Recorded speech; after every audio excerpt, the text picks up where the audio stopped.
Sharon and his fans. You know, yeah, he really.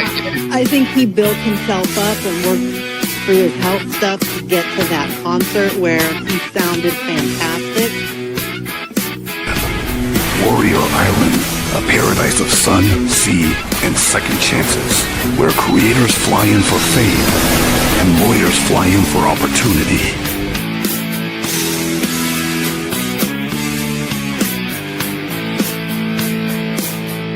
Hi everyone, it's me, Kayla Believer.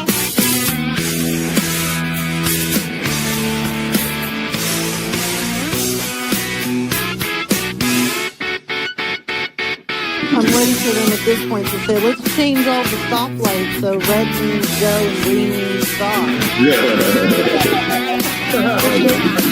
That would be great.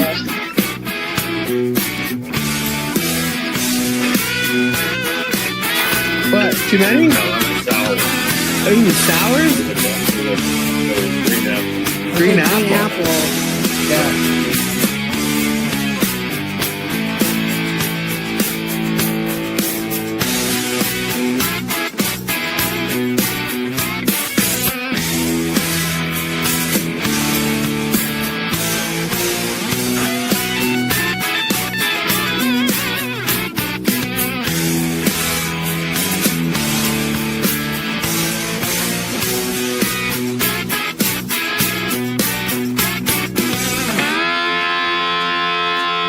Listen, this person doesn't need a guardian and therefore shouldn't be given a guardian. So many victims that want to tell their story.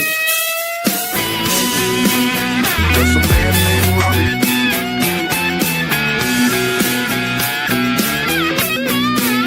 Is that the birthday girl? Happy birthday to you. Happy birthday. What's up, Tori? Happy birthday! Happy birthday, Tori. Very grateful to come back.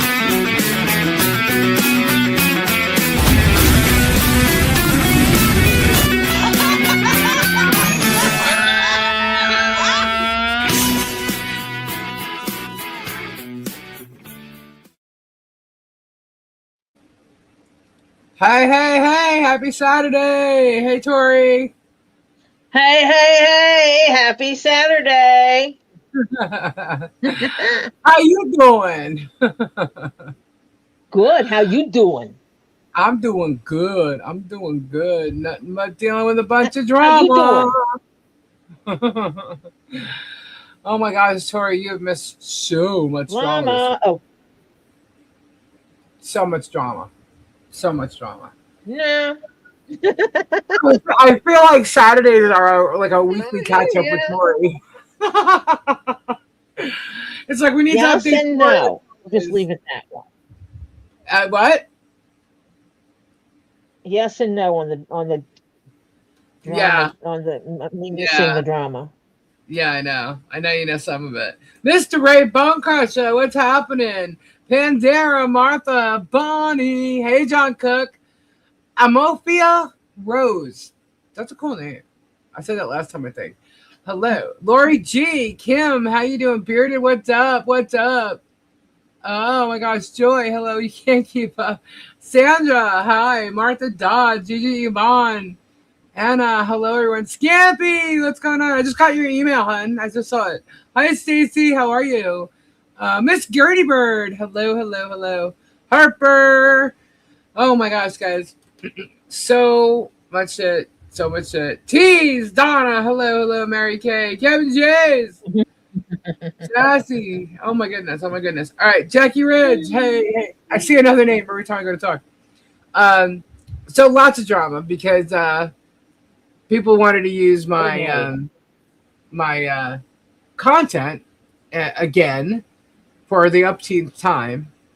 That is behind a paywall, and they think they can get away with it. And as you know, Megan Fox is the one that's really initiated all this, and now everybody's trying to do it. So I'm like, okay, well, go ahead, guys, go ahead. Megan's, inciting a whole bunch of shit. Go right ahead, do it. You know, you don't have permission to do it. Number one, you don't have permission to use my voice, my image, my likeness, my logos, nothing. You think because my logo is, you know, public that you can use it and profit from it. Now, I'm not saying you're, you know, 100% profit off of just my logo, but you're using it with your content and you are profiting from it. And that's a no-no, okay? That's infringing, and you can't do that. People are confused about fair use, freedom of speech, what commentary, criticism is, and stuff like that. So we're going to talk a little bit about that.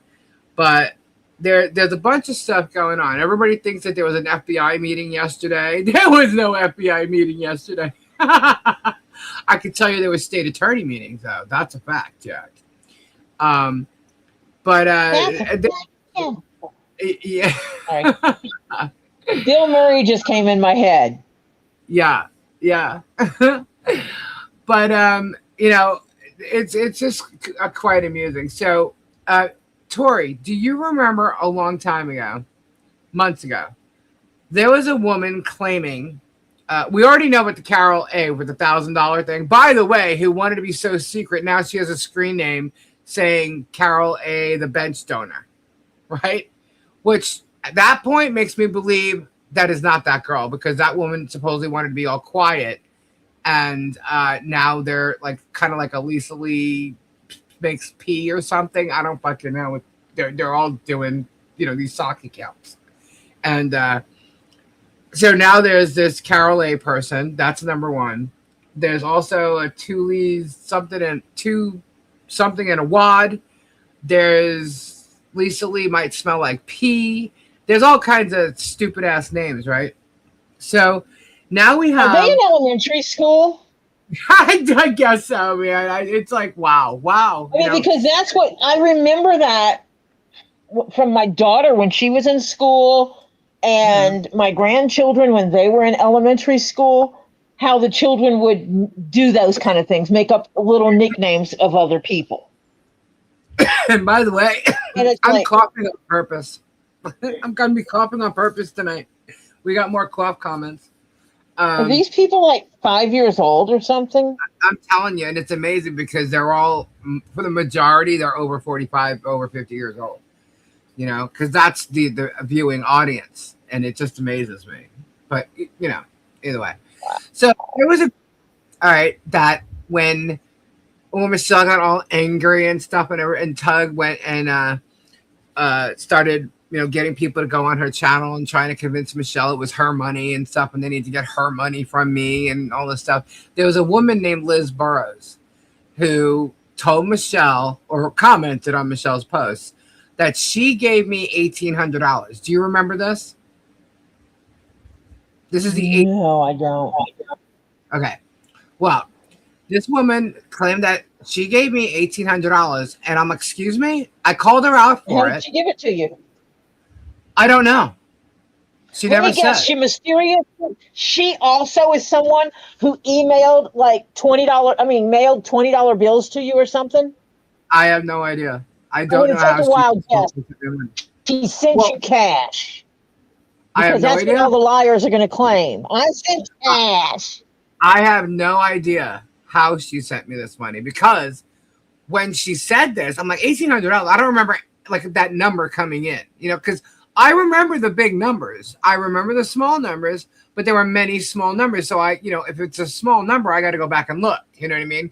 So because we have a lot of people gift, right? So I'm like, I would remember an $1,800, you know, donation or whatever. So I go and I look. I went through PayPal, Cash App, Venmo, all of them, right? There is no Liz or Elizabeth or Burrows or any, you know, together, separately. There's nobody with those names, okay, who donated $1,800. Not only that, there's no donation or gift of $1,800 at all, right? So when I called her out, Lisa has a notebook. She wrote down everything. I have a notebook. I have statements from all the platforms that accept payments. And I also have the YouTube backup, right? With super chats and stuff, which honestly, if it comes down to it, And if you give a super chat, it can go anywhere. It's not a legal binding contract. It's not it doesn't matter. But the thing is, I have it all, and I can go back, even if it's a super chat. Right. But what I'm saying is, even if it's a super chat, I can go back and look. Okay. So I went back and I looked. There's no super chats. There is nothing in PayPal with any of those names or that number. Right. So I called her out on it, and she turns around and she says, well, she charged it back. Okay.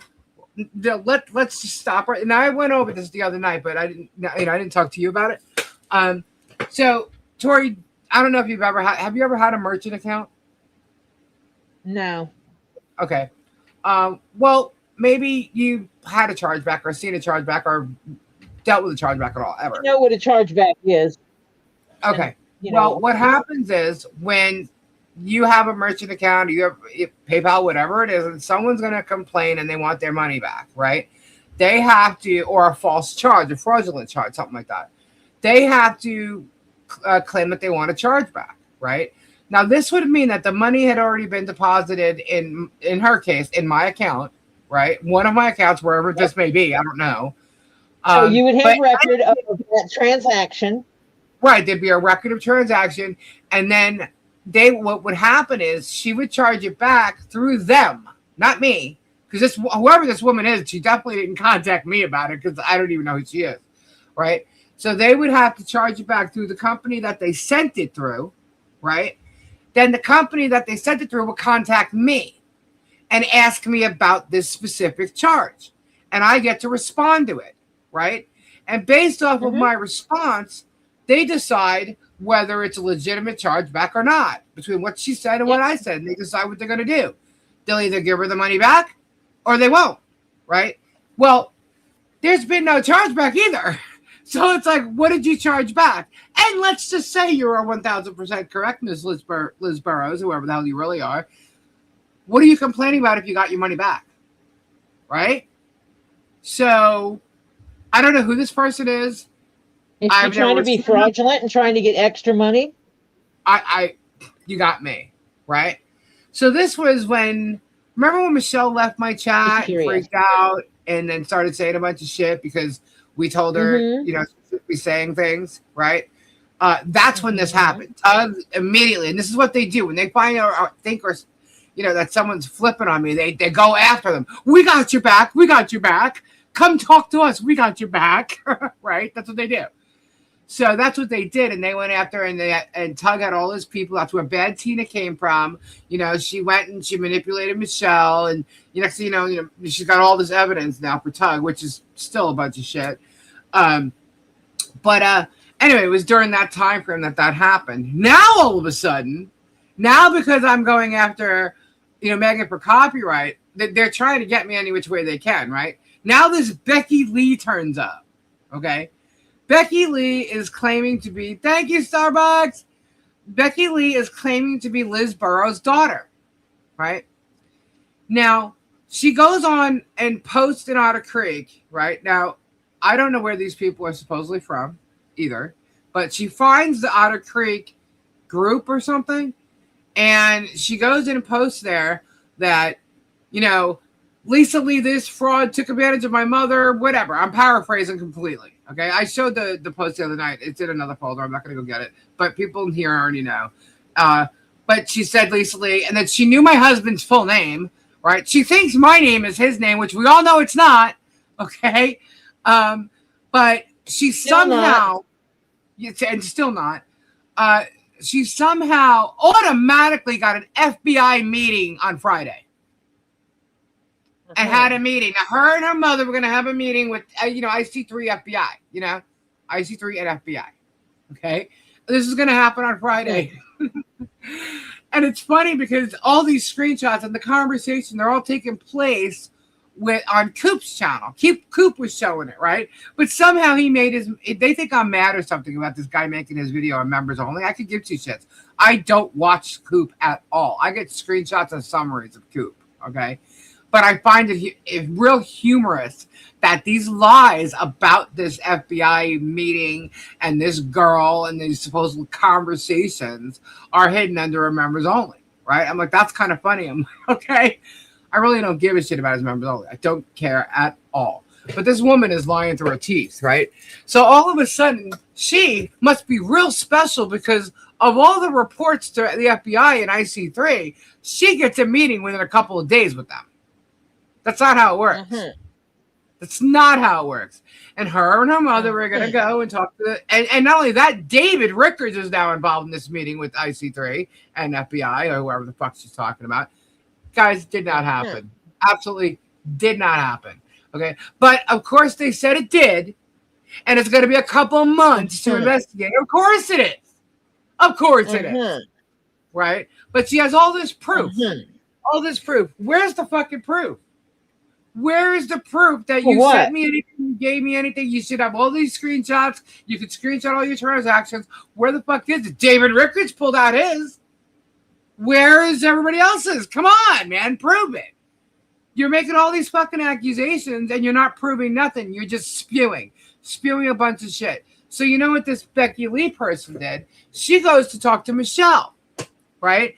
And Michelle's like talking to her for a second and then realizes, you know, now this is my opinion of this because I only saw parts of this on Tug's thing. Okay. So Tug was showing the conversation between Michelle and this Becky Lee person. I'm saying to myself, oh, how interesting. Becky Lee, who doesn't know nothing about nobody, ends up being able to contact Michelle via text or whatever, because it looks like they're text messages, right? So she somehow gets Michelle's number. Somehow talks to Michelle. Okay. And that conversation is immediately put on Tug's lives. Isn't that interesting? Kind of like a Bad Tina. And Bad Tina has lots of sock accounts. We know this. They're listed in her background checks. That's how many she has. So, I mean, you know, this is like unbelievably crazy that these people are going to such lengths to try and ruin people's lives, their reputations, their channels, the whole 9 yards. Okay. It's non-going. It is non-stop. And it's been going on for, well, with me 2 years, but with Michelle almost 4. Okay. And I find it humorous, but you know, Miss Liz Burrows. So that's what's kind of gone on this week. So on Coops, right? Coop was raving on about donations with D Spills the Bullshit, claiming that she has information from several donors and asked Liz Burrows for her email. Okay. Coop talked about Megan and Olaf saying, put up or shut up, Lisa. They want me to sue them. Okay. Don't worry. Don't worry, guys. It's coming. All right. Now, apparently Liz Burrows and her daughter had a meeting today in connection, this is yesterday, in connection with the donations. All right. In comments saying they did say it would take a little bit, but they're going to pull all the IC3 reports that have been filed against Lying Lisa. Right. Go ahead, pull them. Do me a favor. Bring them to me. Bring them to me because you're going to see a massive flip if that does happen. Because I have all the evidence against all of them. Okay? Bring them to me because they might show up quicker than when my reports went through. So bring them. I welcome it. Absolutely. Let's say also in comments, from Liz Burrow, we have 5 of the names of the donors, and my daughter gave the correct information to David. Also in comments, Lying Lisa has mentioned my donation on her channel multiple times. Really? We mean recently about your lying about it? My daughter's I do remember at one time dealing with the fence, all the way back to the fence stuff. There was someone that kept coming on the chat saying they were going to make a large donation. Yeah. And then that donation never appeared and they disappeared. Yep.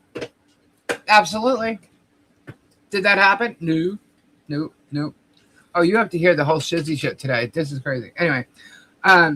So about the fence and everything, you have to hear the shit. It's crazy. All right. So Lion Lisa mentioned my donation on her channel multiple times. My daughter screen recorded from her live last night and she played it directly from her channel as well from last night. Okay. And what about it? She's lying. So I'm totally telling you, it's all lies. It's all a bunch of bullshit. Now, what I'm amazed by is this Liz Burrows person said her daughter has good news, right? Well, why don't you have good news, Liz? Weren't you at this meeting? Oh, wait, did you forget that you were supposedly with her? I'm like, what's going on with this meeting? There's no fucking meeting. Coop describes donors as victims, and they're going all out to hurt you, meaning me, Lisa, and hopefully they fail miserably. Okay, so he actually thinks that I give a shit about the members only. I already mentioned that. Let's see. They were attacking Ray, but this wasn't on Coop's thing. But Coop, where's another thing about Coop here? Hold on. You just scared the ever-living crap out of me. Sorry. You're right at Hello. the corner. Oh, that's the other thing about Coop. Coop was on Tug's live tonight, and with these spills of bullshit, because now Tug doesn't even have good content anymore. Not that he ever did, but Coop turned around and said that he likes rocks to skip and throw at the neighbor's dog once in a while. And I'm like, oh, so now we're hurting animals. Like, what is wrong with these people with the animals? You got, twat. Yeah. So you're throwing rocks at dogs and animals? Okay. Total piece of shit, if you ask me. I mean, and that's my opinion. And then they started going over Michelle's video and stuff, and started selling stuff at the flea market. That was Tug's tonight. But this Liz Burrow crap. Let's see. I think that's it with the Liz Burrows, actually. And that was from Coop's Friday stream. I have a bunch of notes here, but it's a whole bunch of different things. They've been attacking Ray for the memberships because Ray was in here the other night and gave three sets of $50 memberships, and they attacked him for it. And he had done a video about it, and it's like really, really insane how they can go and ask for money and beg people for money, but when someone genuinely sends something on my channel, they attack them for it. And it's like, why don't you just pay attention to your own? Last time I checked, Ray is a full grown ass man. An adult. Right. And he has the right to do with his money as he sees fit, and it's no one else's damn business. Right. And not only that, he doesn't have to explain to anyone what he does. No, it's on any given day or with anything, let alone his money. You know what I mean? Like, he doesn't have to explain anything, and I mean, he genuinely does, because he's very heartfelt, and he wants, his viewers and stuff to understand what was meant and why he did what he did. Because, Ray, I did see your video yesterday. I watched it late last night. And thank you. Thank you very, very much. And, I'm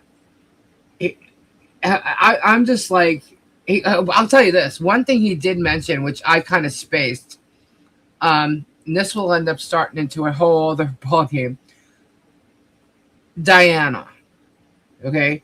Diana has literally gone off again about these 3 plates that she never got from me because they never came in, right? They were ordered, right? Same thing with the miners. However, the miners have come in and the miners have been shipped. Okay. And I never want to hear anything about miners again. Okay. But these plates never came in. And Diana flipped, and she's been saying a bunch of shit. She said stuff when the Stacy stuff's happened. And she's acting now because she just put something up the other day.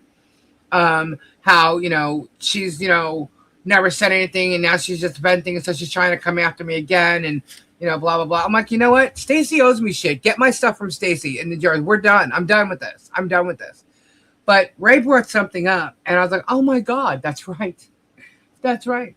Remember when Diana had a sick member of her family and needed to get to him? Mm-hmm. A bunch of people. And it was brought up in my chat. Yeah. Yep. Whose channel and whose chat was the one, and viewers were the one that helped her within 30 to 40 minutes get that ticket to fly to her family? Because it was mine. It was mine.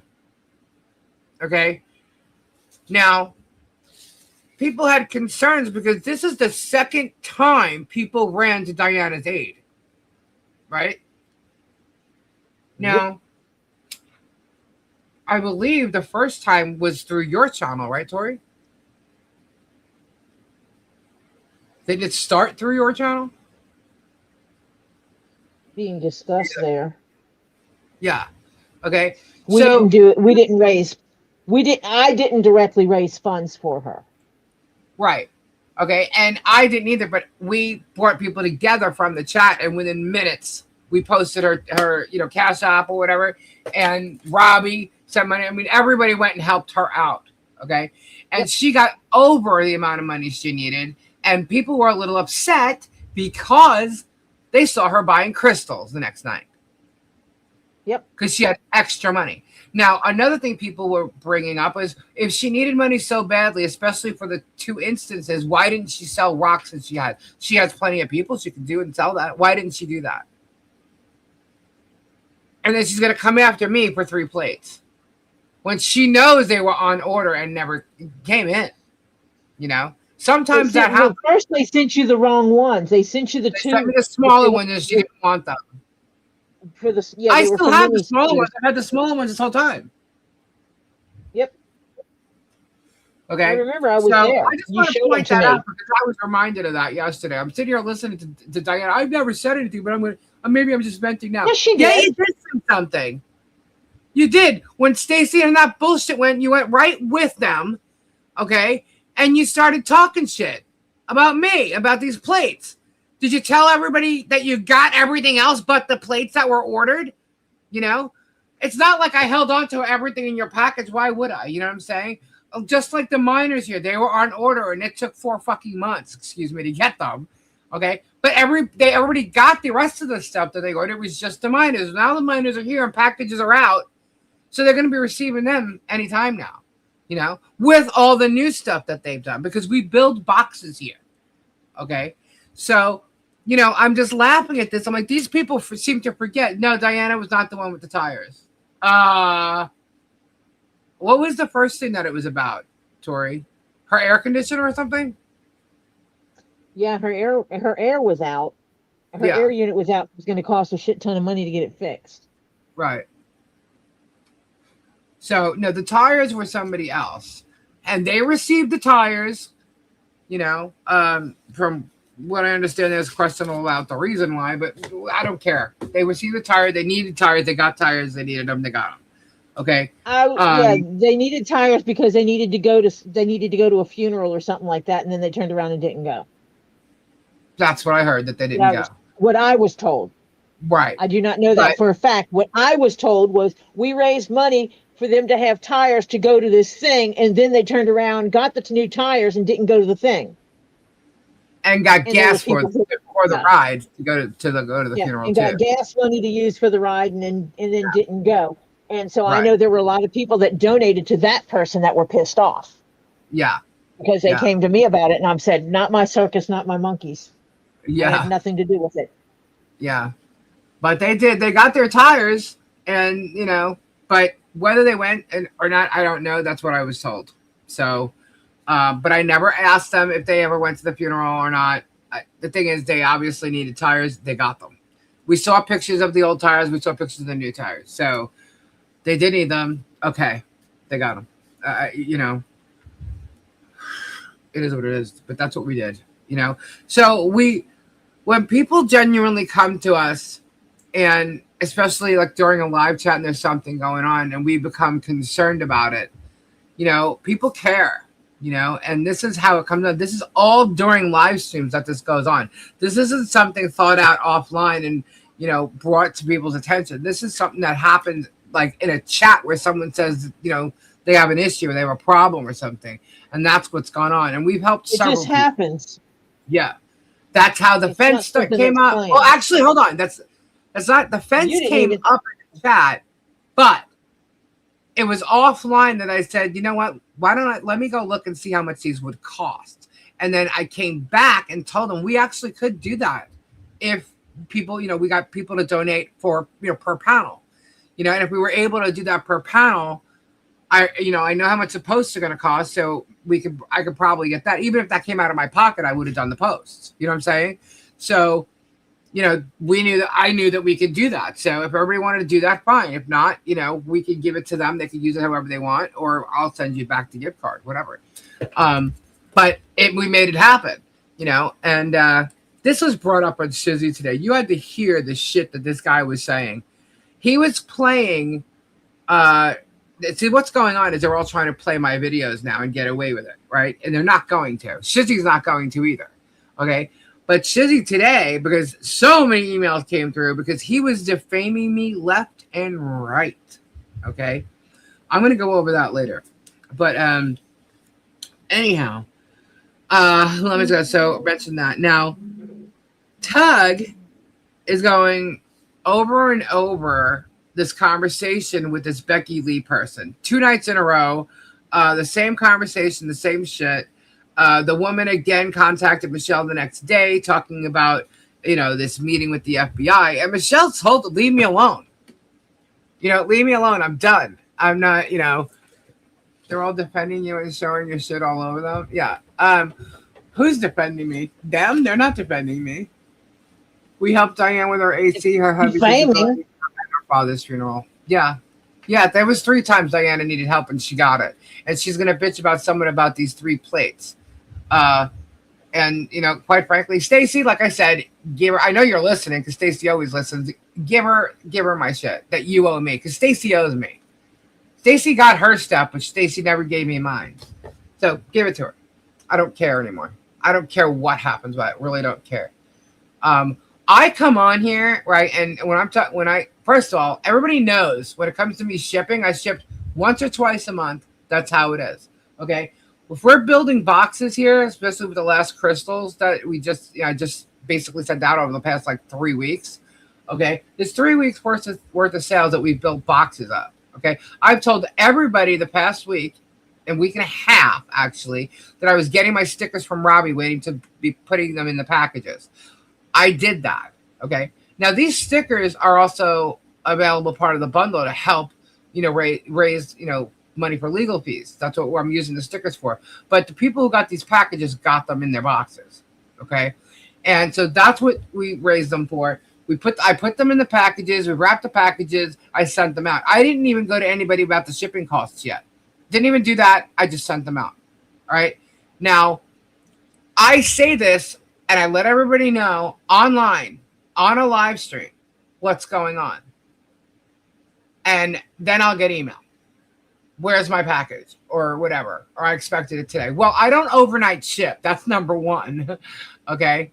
Not worried about. You could if someone wanted to pay the pretty price for it.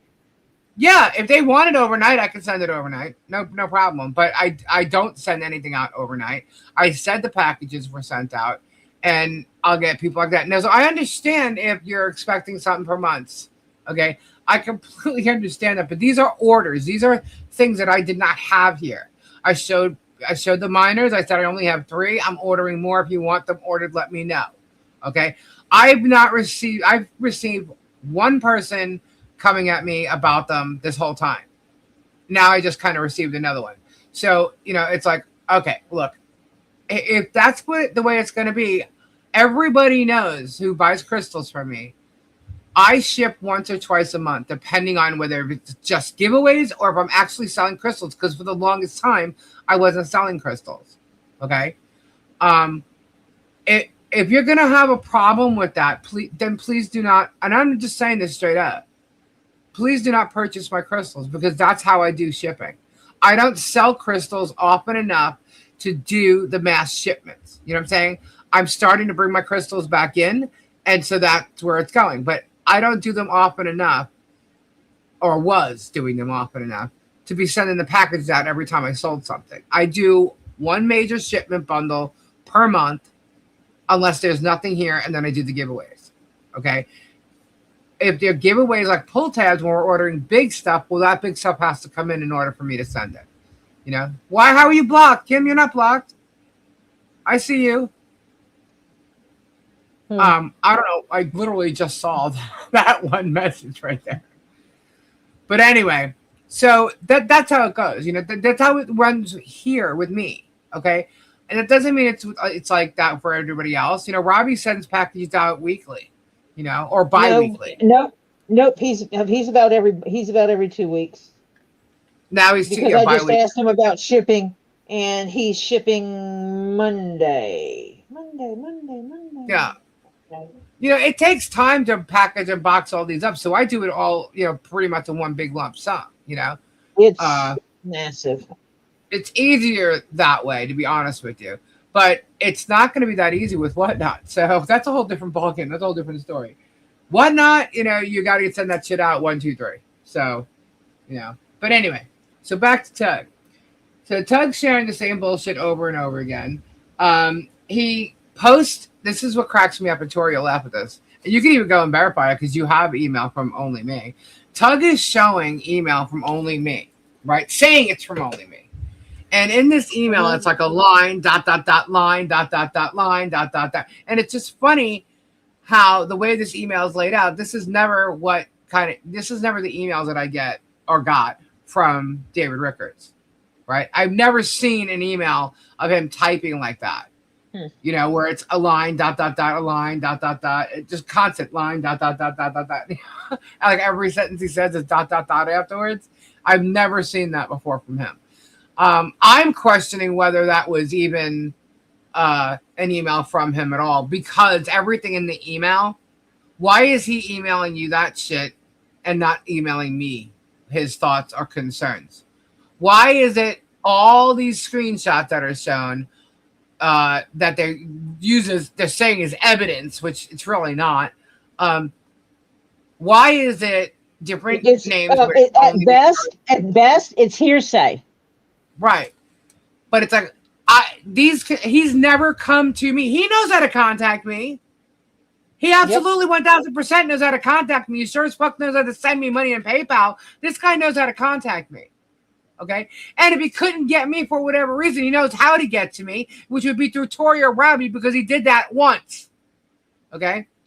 And in his email that he claimed he sent me, which I never got because he thought I blocked him. And no, I didn't. He's still not blocked. Okay? He sent the email to Tori and Robbie, and Tori forwarded it to me. So, in that email, he never said any of the things that are in these screenshots or the email that Tug supposedly has. Okay? So, I saw this email for the first time last night, and I can tell you right now, I think it's totally fake. Totally fake. Tori, I'll send you a picture of it because I screenshotted it. You'll be like, okay, that doesn't look like an email from him at all, But anyway, so I just wanted to mention that. I think it's fake as fuck, in my opinion. And even if it is real, he still never said that shit to me. Saying it to Tug isn't going to do him any good, or anybody any good. Saying it to Tug, Megan, any of them. If you gave me something, okay, and I'm the person that you're dealing with, then you come to me. Don't go everywhere else. Like Liz Burrows, you and your fucking $1,800. Why didn't you come to me? Carol Crazy, or whoever the fuck this bitch is with $1,000. You said you sent me $1,000 cash. Where's the proof? Why didn't you come to me? You're not coming to me. Why? Because you're all fucking lying sacks of shit, as far as I'm concerned. And we did cover that when I was here. Yeah. About if you send cash through the mail, the post office will specifically tell you not to send large sums of money because over a certain amount, they refuse to insure your mail. Okay. And if you send $1,000 cash, sorry. If you're sending money in the mail and you don't have it insured, you're a fucking idiot.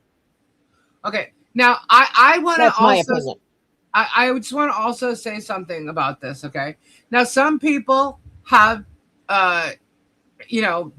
some people are of a certain age. They're used to sending cash in the mail. I get that. I am going to tell, because of this bullshit, I am going to tell all of you right now that the other day I received an envelope. I'm not saying by whom. Okay. I don't know if it's supposed to be anonymous or not, but I did receive cash in the mail. I received 2 20s that total $40. And in this note, it says it was to help my legal fees. I'm letting you know right now, I received $40 cash in the mail the other day. Okay? Not that I have to tell you guys that, but I'm letting you know $40 came in the mail.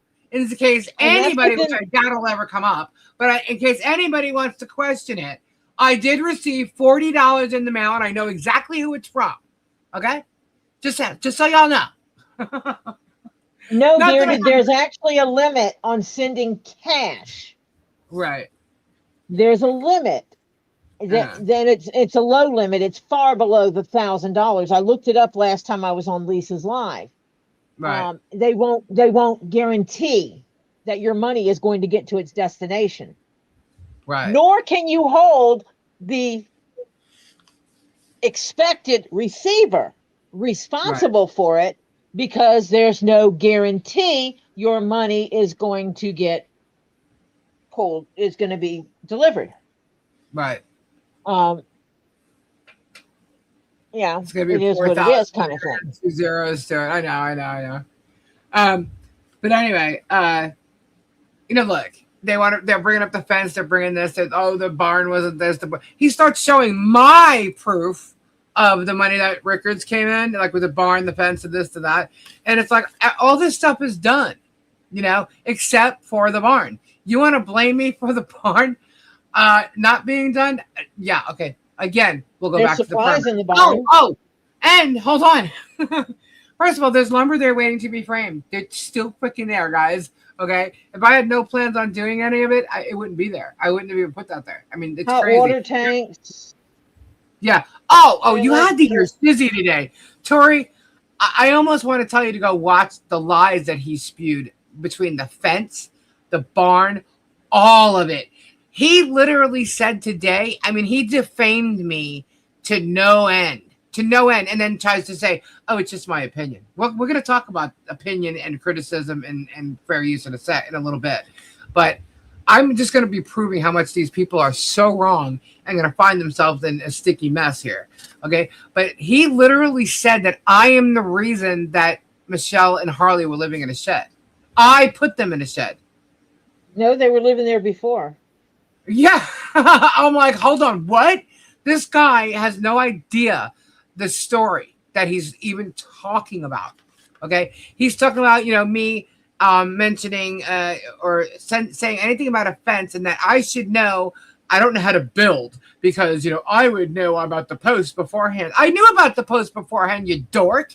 This guy. And by the way, Shizzy, why are you making AI videos of yourself and trying to make yourself look like Eric Clapton? You are not Eric Clapton, nor do you even look like him. Oh my God, doofus. I was like, ugh. This guy joking. So when you're putting up a fence, you have to know how wide the fence panels are, and you have to know how wide the property is. So you can determine I asked John about the footage. Yeah. Posts, to know how many fence posts you need. And you also need to know how wide do they want the driveway. And how that's going to be set in. Yeah. So that we know if we have to buy extra posts. Yeah. For You that. just had to hear him. That was the big conversation about not knowing what she needed for fence posts, because you can't say, even if you know the size of the fence panels, you still can't say how many fence posts you need until you know the measurement of the ground it's going to cover. Yeah. Sorry. 1 + 1 still equals 2, people.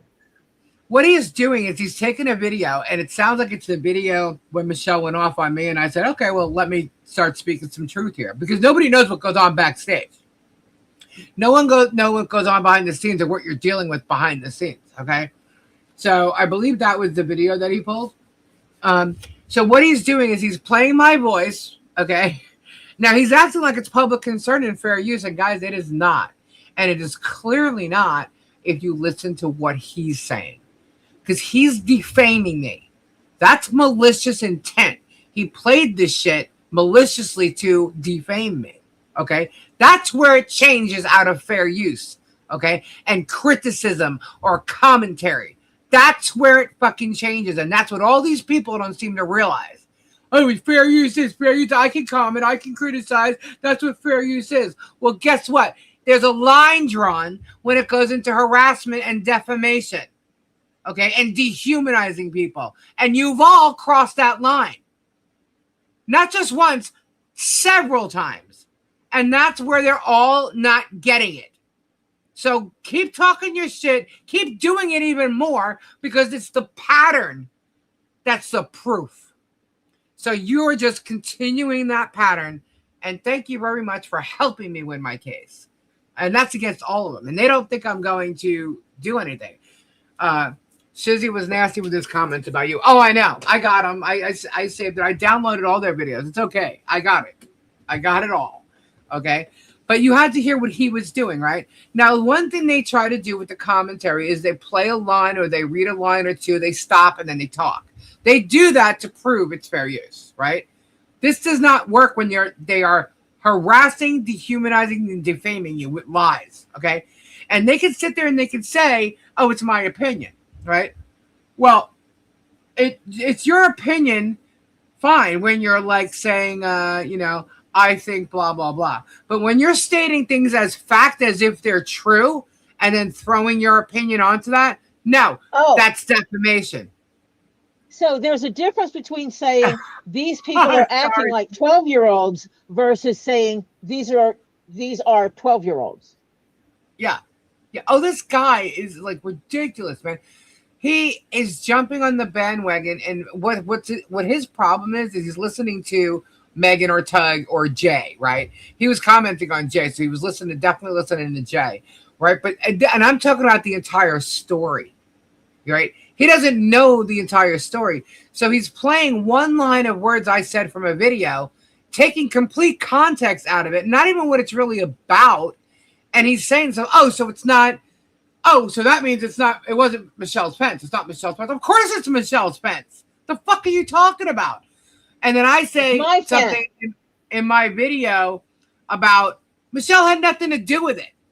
No, she had nothing to do with the funds coming in with with the Lowe's cards. She had nothing to do with it. Her involvement was getting John to give me the measurements. Okay. When she found out what panel it was, they had been at Lowe's. They saw the fence posts because they were looking at what kind of fence they were getting, right? Because they knew that the fence was coming, right? Well, when they saw that it was the same fence that one of their neighbor has, and you could see through it, they looked and saw that there was another one on sale, but it was more money. Okay, they told me about it. That's when it changed. Shit changes, dude. And guess what? The whole thing's about privacy. Why am I going to get him a fence that you could peek through? So yes, the price changed. The whole thing changed because you was looking at it online, right? Yeah, I looked at it online and I pulled out the panels that were $49.99. And they looked at them in the store. Correct, and they were $69.99 and on sale. So and she got them on sale. Yeah, and so they got a way better fence than originally planned. Okay, and what's your point, Shizzy? Now he's trying to say it's Lisa's fence. It's Lisa's fence. No, dude, but she had nothing to do with the organization of it. It's Lisa's fence. But I can tell you what. Sorry, I can tell you it is Lisa's fence. You are correct. It's Lisa's fence. We will stick with that one. Thank you. Thank you for clarifying Lisa's fence. And I'm like, thank you for stating Lisa's fence. Thank you so much. Sorry, I said property of Lisa Lee. Right. Yeah, thank you. Thank you for clarifying that. Well, here's the thing. Okay? Lisa, you know. No. I know. Thank you for clarifying that. He said it must be true. So I'm like, okay. I'm like, well, that works with the bankruptcy because, and then he also brings up the fact that, Jeremy Hells gets his property. That's her fence. Well, guess what? Here's the thing. Okay. I am able to protect what I put there because I actually do have the receipts. They're real receipts, guys, that none of you got. Okay. They want to talk about all these receipts all the time. I have them. Right. So I can walk in as a creditor. I could subpoena Jeremy for all the money he's made off of Michelle, by the way, just so y'all know. You want to talk about subpoenas? The subpoena I got can be thrown right back at Jeremy's face and go after him for all the money he's made off of using Michelle and John. And I can bring it up right in that bankruptcy too. So let's see. I don't see anything in the bankruptcy file that I've been served. Have you? I don't see it. Where is it? Where is it? Because if I'm going to accept service from this fucker, you damn well better believe he's going to accept service of a subpoena for all of his records on every fucking video that he's ever had Michelle, John, or Harley Grace mentioned in or their thumbnails on. Think he's going to want to do that? I doubt it. But let's see. Maybe he's going to test me. Maybe he'll see if I bring it to the forefront. If you think I'm not going to bring it to the forefront, you guys are crazy. Crazy. Okay? But we'll see. All I know is nothing is filed in that bankruptcy court case saying that I've been served. I am waiting for it. Trust me, I am waiting to watch the lies spew in that courtroom of me being served. Because it's a fucking lie. And it's illegal. And it would be the third time Shaka did that with me. And I can prove it all. So I am waiting to see him file in that case that I've been served. Waiting. Again? He's already got a bar complaint about this service, but waiting to see if he files it. Okay? So we'll see. But trust me, if I'm going to have to supply something in a courtroom, so is Jeremy Hales. Because this is Michelle's bankruptcy. He's trying to say she owes him money, but he's made millions off of her. Trust me, that court's going to want to know it if I bring a subpoena in. Way more than whether or not Michelle made $100 or whatever they think off of one video she did on my live stream a couple weeks ago. Trust she didn't make any money off of that. No, of course not. But that's what they're assuming. That's why I'm getting subpoenaed. Oh, they think that you paid her or something? Yeah, they think that I paid her to be Oh on my God. there. Not only that, Tori, you ready Do for they this? not understand? Wait. When did you get involved in this stuff? 2 years and ago. First contact her? And when did you first 2 years contact ago this week. Hold up. 2 years ago this week. As a matter of fact, on this date, 2 years ago, it was on the 8th, I was contacted from Bruce asking if I wanted to know the other side, Michelle's side of the story. And I said, sure. Today, I just looked at the date. It was today's date. So 2 years ago. It has been just shy of 2 years. August 4th is when Michelle, that Michelle has begged to be able to come on this channel and speak her truth. Yeah. Begged. She's wanted to come on several times. I wouldn't beg, but. And then she asked, and please let me say what I need. Please let me. Yeah, and that's when Lisa did the pre-recorded stuff. Right. So that we can. Because at the advice of a lawyer. Right. Making sure she didn't say something she wasn't supposed to say. Literally, right. Bruce listened to it before Lisa aired it. Yep. Sure did. And that was how it was done. And I know for a fact, Lisa, please let me come on. Yeah. Let me tell my truth, please. Yeah. You didn't have to pay her. She wanted this. She's been wanting this. Yeah. And she never asked for any money for doing it either. Just so you know. No. And the last time she was on was not pre-recorded. She was live. Yep. So, you know. Because I was here too. Yep. So, with the Shizzy thing, though, so he's said a lot of shit. So he said, you know, that we change our story here all the time. Constantly, we change our story. You know, yeah. Marla's saying, I know for a fact Michelle wanted to speak out badly. Yeah. I'm gonna get to that, Sylvie. So mad at respond to this thing, but I'll tell you, it's not 9 days, guys. It's 10, and that 10 days starts on Monday, not today. Anyway, and it's business days. Yeah. So Shizzy says that our story over here keeps changing. Our story over here has never changed. No. Never changed. It has always been the same story. Okay, and it's not a story, it's just the fucking truth. And you guys can't seem to handle it. You guys are the ones that are changing it. Okay, nothing has changed, no prices have changed on anything except for that fence. But that's because we got a better fence. Why are you bitching? You know what I mean? Like, what's the point of that? You know?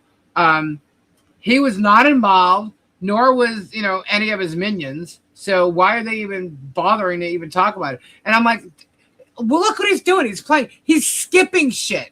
And he's only playing stuff that I said to fit their narrative. And it doesn't even fit their narrative because it's totally taken out of context. And I'm like, what? You know what? You can lie to your viewers. You're not lying to mine because my viewers watched it, heard it right there on the spot. So you're only lying to your viewers, nobody else. Even the flippers know what the fuck I said. So it's like you're lying to them, not my viewers. My viewers were there and know exactly what it was spoken about, and they can quote me better than I can quote myself sometimes. I'll be like, did I can quote you. that? Huh? Even your mole can their mole can quote you. Yeah, Yes, they're still trying to pressure Michelle to go after me. Of course, the second they did, because Michelle made some kind of comment and she referred to someone, but she didn't say a name, and they're all thinking it's me. And very well, maybe. I don't know. I don't talk to Michelle, guys. Michelle's got a lot of people in her ear. She doesn't really know what to believe. In my instance, she believes what she wants to believe, and that's fine. Whatever. I don't necessarily care because the fact of the matter is I have all the receipts. So even Michelle can say whatever she wants. I have the receipts. Okay. So it doesn't matter. Okay. Money never came in Michelle's name. Okay. One time It did, one time it did because I went back and checked because I knew I had sent Michelle money via Cash App, but it was for the cleaning deposit for the flea market. Right. But when I went through it, it's a gift. I'm like, oh, that's right. Someone did send a gift with her name on it, and I gave it directly to her, and it says gift on it. So to say no one ever did or nothing came in, there was one that came in. It was $200, and that's what she got. And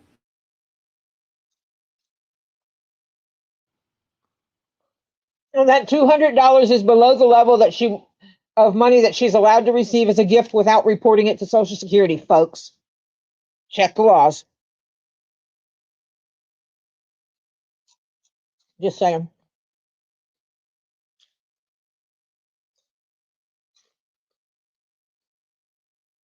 You still there, Lisa? Am I still here?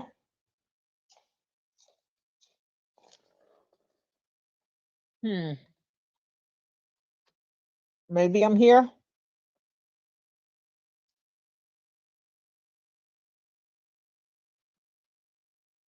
I'm still here. Okay, you guys can hear me, but I don't hear Lisa. Lisa disappeared off of her live. She's pulling a Tory now. Lisa needs to get her butt back in there.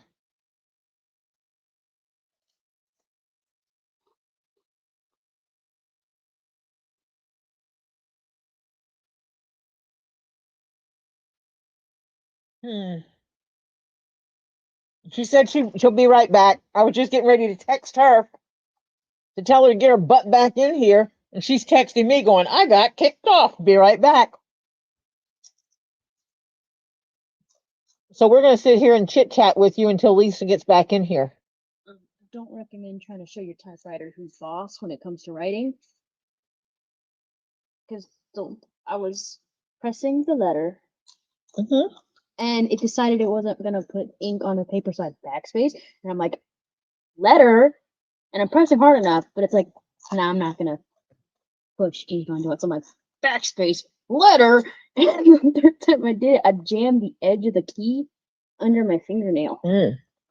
My grandchild is typing on an old manual typewriter. It hurt a lot. This is the younger of my grandchildren. Can I borrow the clear tape really quick? Why? I need the clear tape. Because I'm moving on to Polaroids. Your what? My Polaroid photos. What are you doing with them? I'm moving them from one wall to the other. That tape's not going to hold them. That tape will, though. That'll mess up my wall. No, it doesn't. Yes, it does. I have a chunk missing off my wall because of your brother. Well, that tape must have been already. Where he ripped it off.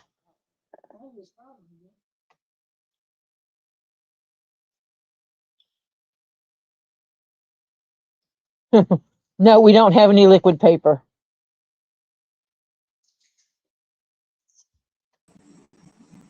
Hello? Lisa came back, y'all. Hey. All right, I'm here. I don't know what happened. All of a sudden, my chat got disconnected. I'm like, Tori, can you hear me? And you didn't say anything. I'm like, oh, Yeah, shit. I look at my modem. I was sitting here. My modem Well, see, I out. said something, and then you quit talking. And I was like, Yeah, I was in the middle of Lisa, are saying you something. I there? don't even remember what. Yeah. Yeah, I said, Lisa, are you there? And then I Yeah, I said, don't know what it was. but okay, am I here? And then everybody in chat said they could hear me, and I was like, okay, but I can't hear Lisa. And then, boop, you were gone. Yeah, And then my so modem went you were out. pulling the Tory. I told him you pulled the Tory. Yeah, hold on. Let me see something That here. happens when it storms here. That happens to me. Yeah, but it doesn't happen to me, and it's not really storming right now, so I don't understand why it would have gone out. Hold on. Let me see something. Is it back? I don't know if it's back Lisa or not. better save me a limited edition sticker. She better put a limited edition sticker on my desk. I already did. I have it for you. It's not on your desk, but I have it. Let me see something. Did you mail my box? Yes. Hold on. I'm a nagger. I have a lot of naggers. Did the internet just go out for you? Yeah. All right, hold on a second.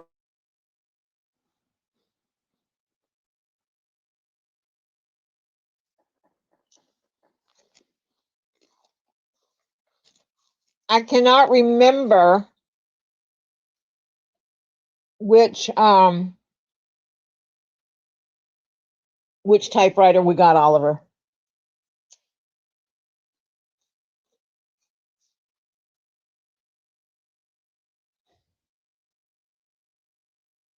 Lisa is burpy farty.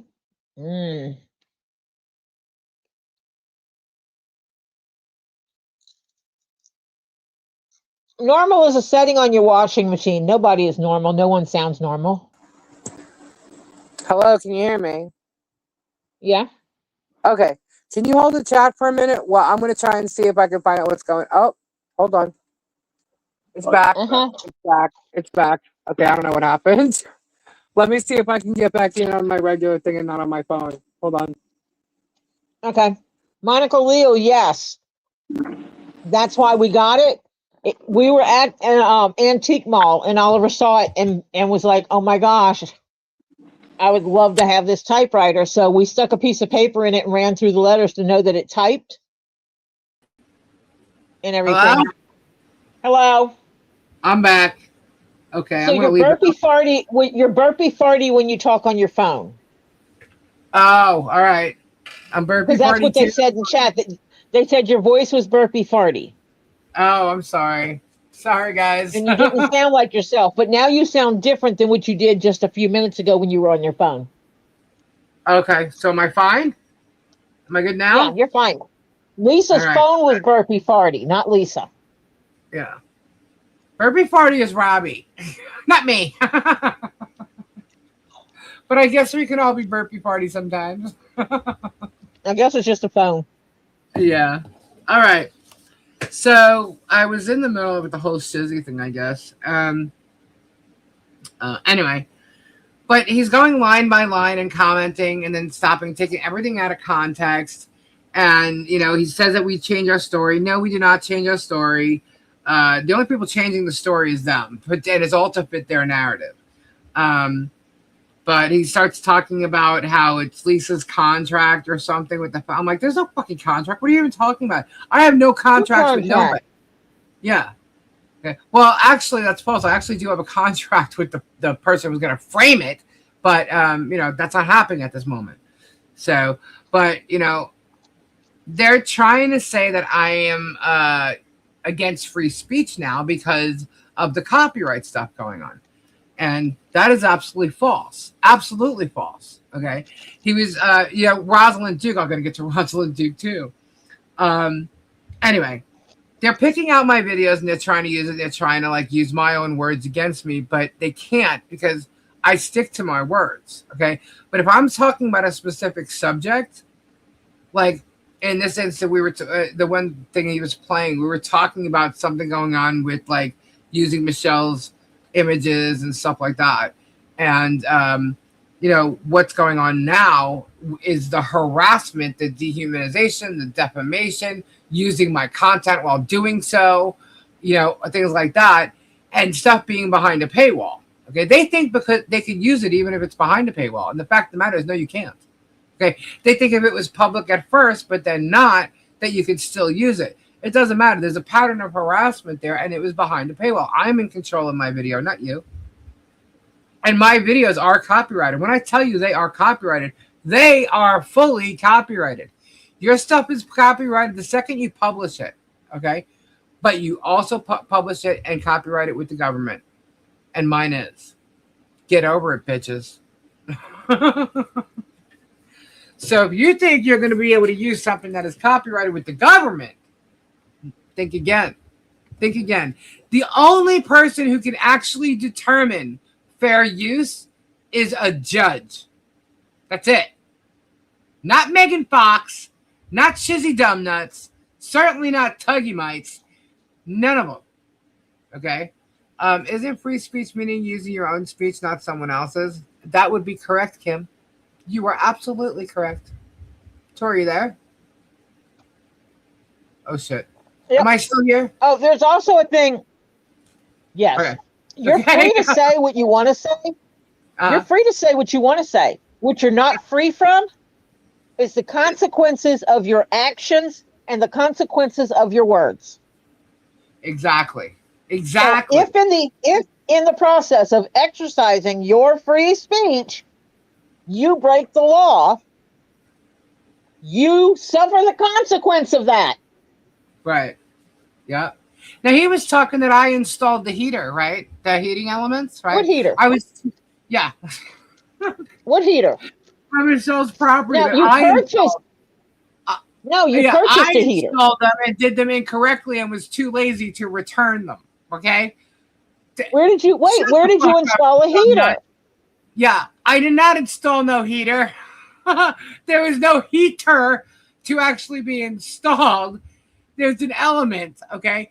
And it wasn't delivered to me that I would return it. It was delivered to somebody else. They had to return it, not me. Okay? This guy is so stupid. This is why I'm saying he's literally listening to Megan's bullshit and Tugs and Jay Hips over this entire story rather than the entire story itself. He's not even paying attention to, like, Michelle when she said we got 2 heating elements, and we got this and we got that. He's not even listening to that. I wasn't the one who installed anything. I wasn't there. I don't live in our street. I'm nuts. The things he's calling, the heaters that he's referring to, is he talking about the on-demand hot water heaters? He's talking about the heating. He doesn't know what he's talking about, honestly. But I did send 2 heating elements to Michelle. I know you bought the 2 on-demand. I think it was the 2 on-demand hot water heaters. Yes. Technically, they're not a hot water heater. We got a second one because the first one didn't work properly, so they thought. But I wasn't the one who installed it. So, just saying. Okay. So he's got, this is what I'm saying, he's got stories that he's switching up and lying about that aren't even true. And I'm saying to myself, oh my God, what is going on with this idiot here? According to our conversation, you were at your house. Yes. And you made an order to be delivered to their house. Correct. And then the stuff came in and you showed me pictures of it. Yeah. Oh, and then he also said that I am the reason, I'm the one who put Michelle and her child in a shed to live in. They had that shed before we met them. I know. It was insulated before we met them. Wait, it was insulated before we met them. Yeah. Oh, didn't Shara help with something like that? Oh, yeah. Okay. Hey, dumb nuts, go get your shits. Check what shit show when she helped them set up the shed. So she says. She also said that she worked for Home Depot to try and get them to do the barn for them for free or some shit like that. Not true. Did I miss you talking about Megan's post? No, not yet. I'm getting to Megan. Let's see. So yeah, Dumb Nuts, the shed existed way before I even knew these people. Okay, so don't even go there. You want to talk about changing I even know stories? the history. I even know the history of why they started staying in the shed. Yeah, exactly. I guarantee you he don't, obviously, because he thinks I put them in there. But you know how I know? It's because I sat down with Michelle and had a conversation. Yeah, on her property. And did you also go in that shed, by the way? Because I saw the shed. I stood there. I saw the shed.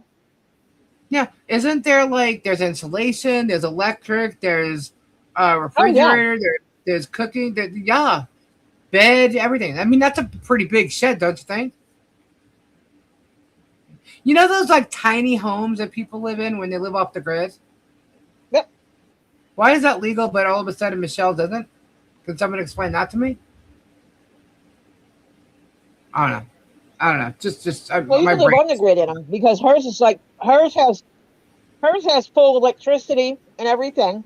Yeah, insulated. Mm-hmm. That's where they charge phones and stuff.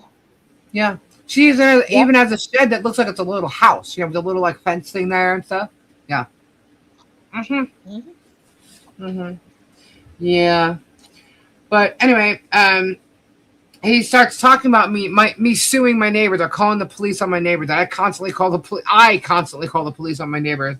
Oh wait! Last time he got arrested, didn't he call the police on himself? Yes. He was the first person to call the police when Sweet Cheeks was here, and Sweet Cheeks was actually the one that kind of argued with him, right? He called the police that night, and they came, and they said the officer was even on my live, right? He said hello to Robbie. Yep.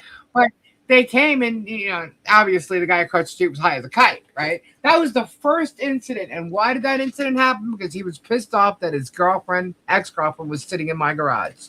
That's why it happened. Okay. But yeah. And so Shizzy said that I threw a t-shirt on my neighbor's driveway.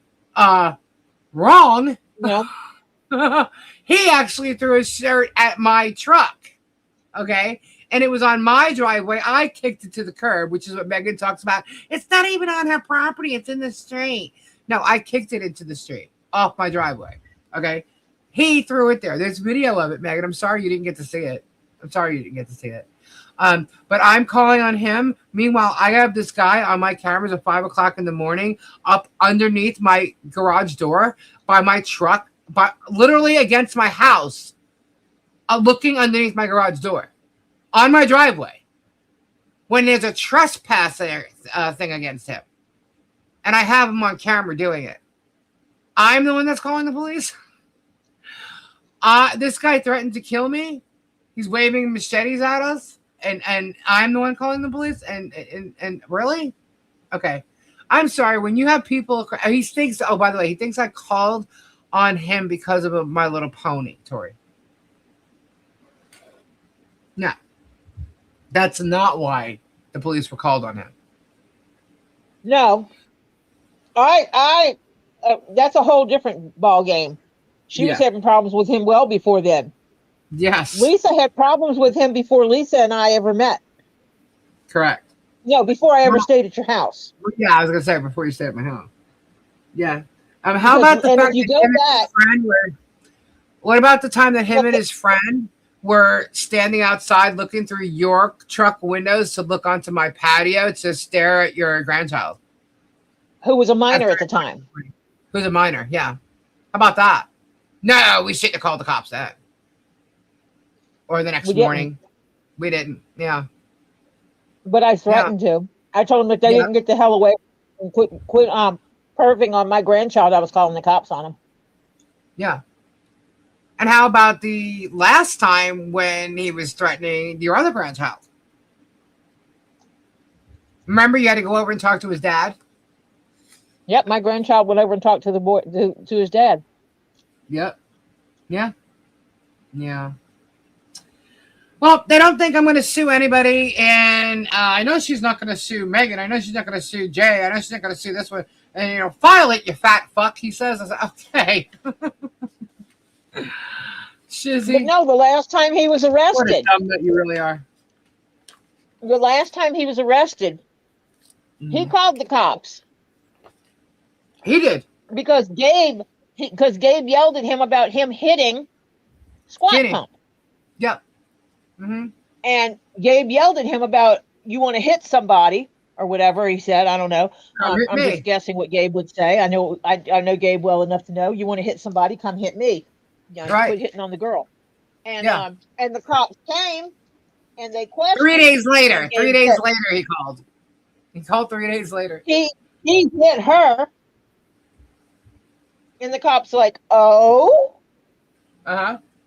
Cops investigated, got the rest of the story, and he landed in jail because he called the cops himself. Yep.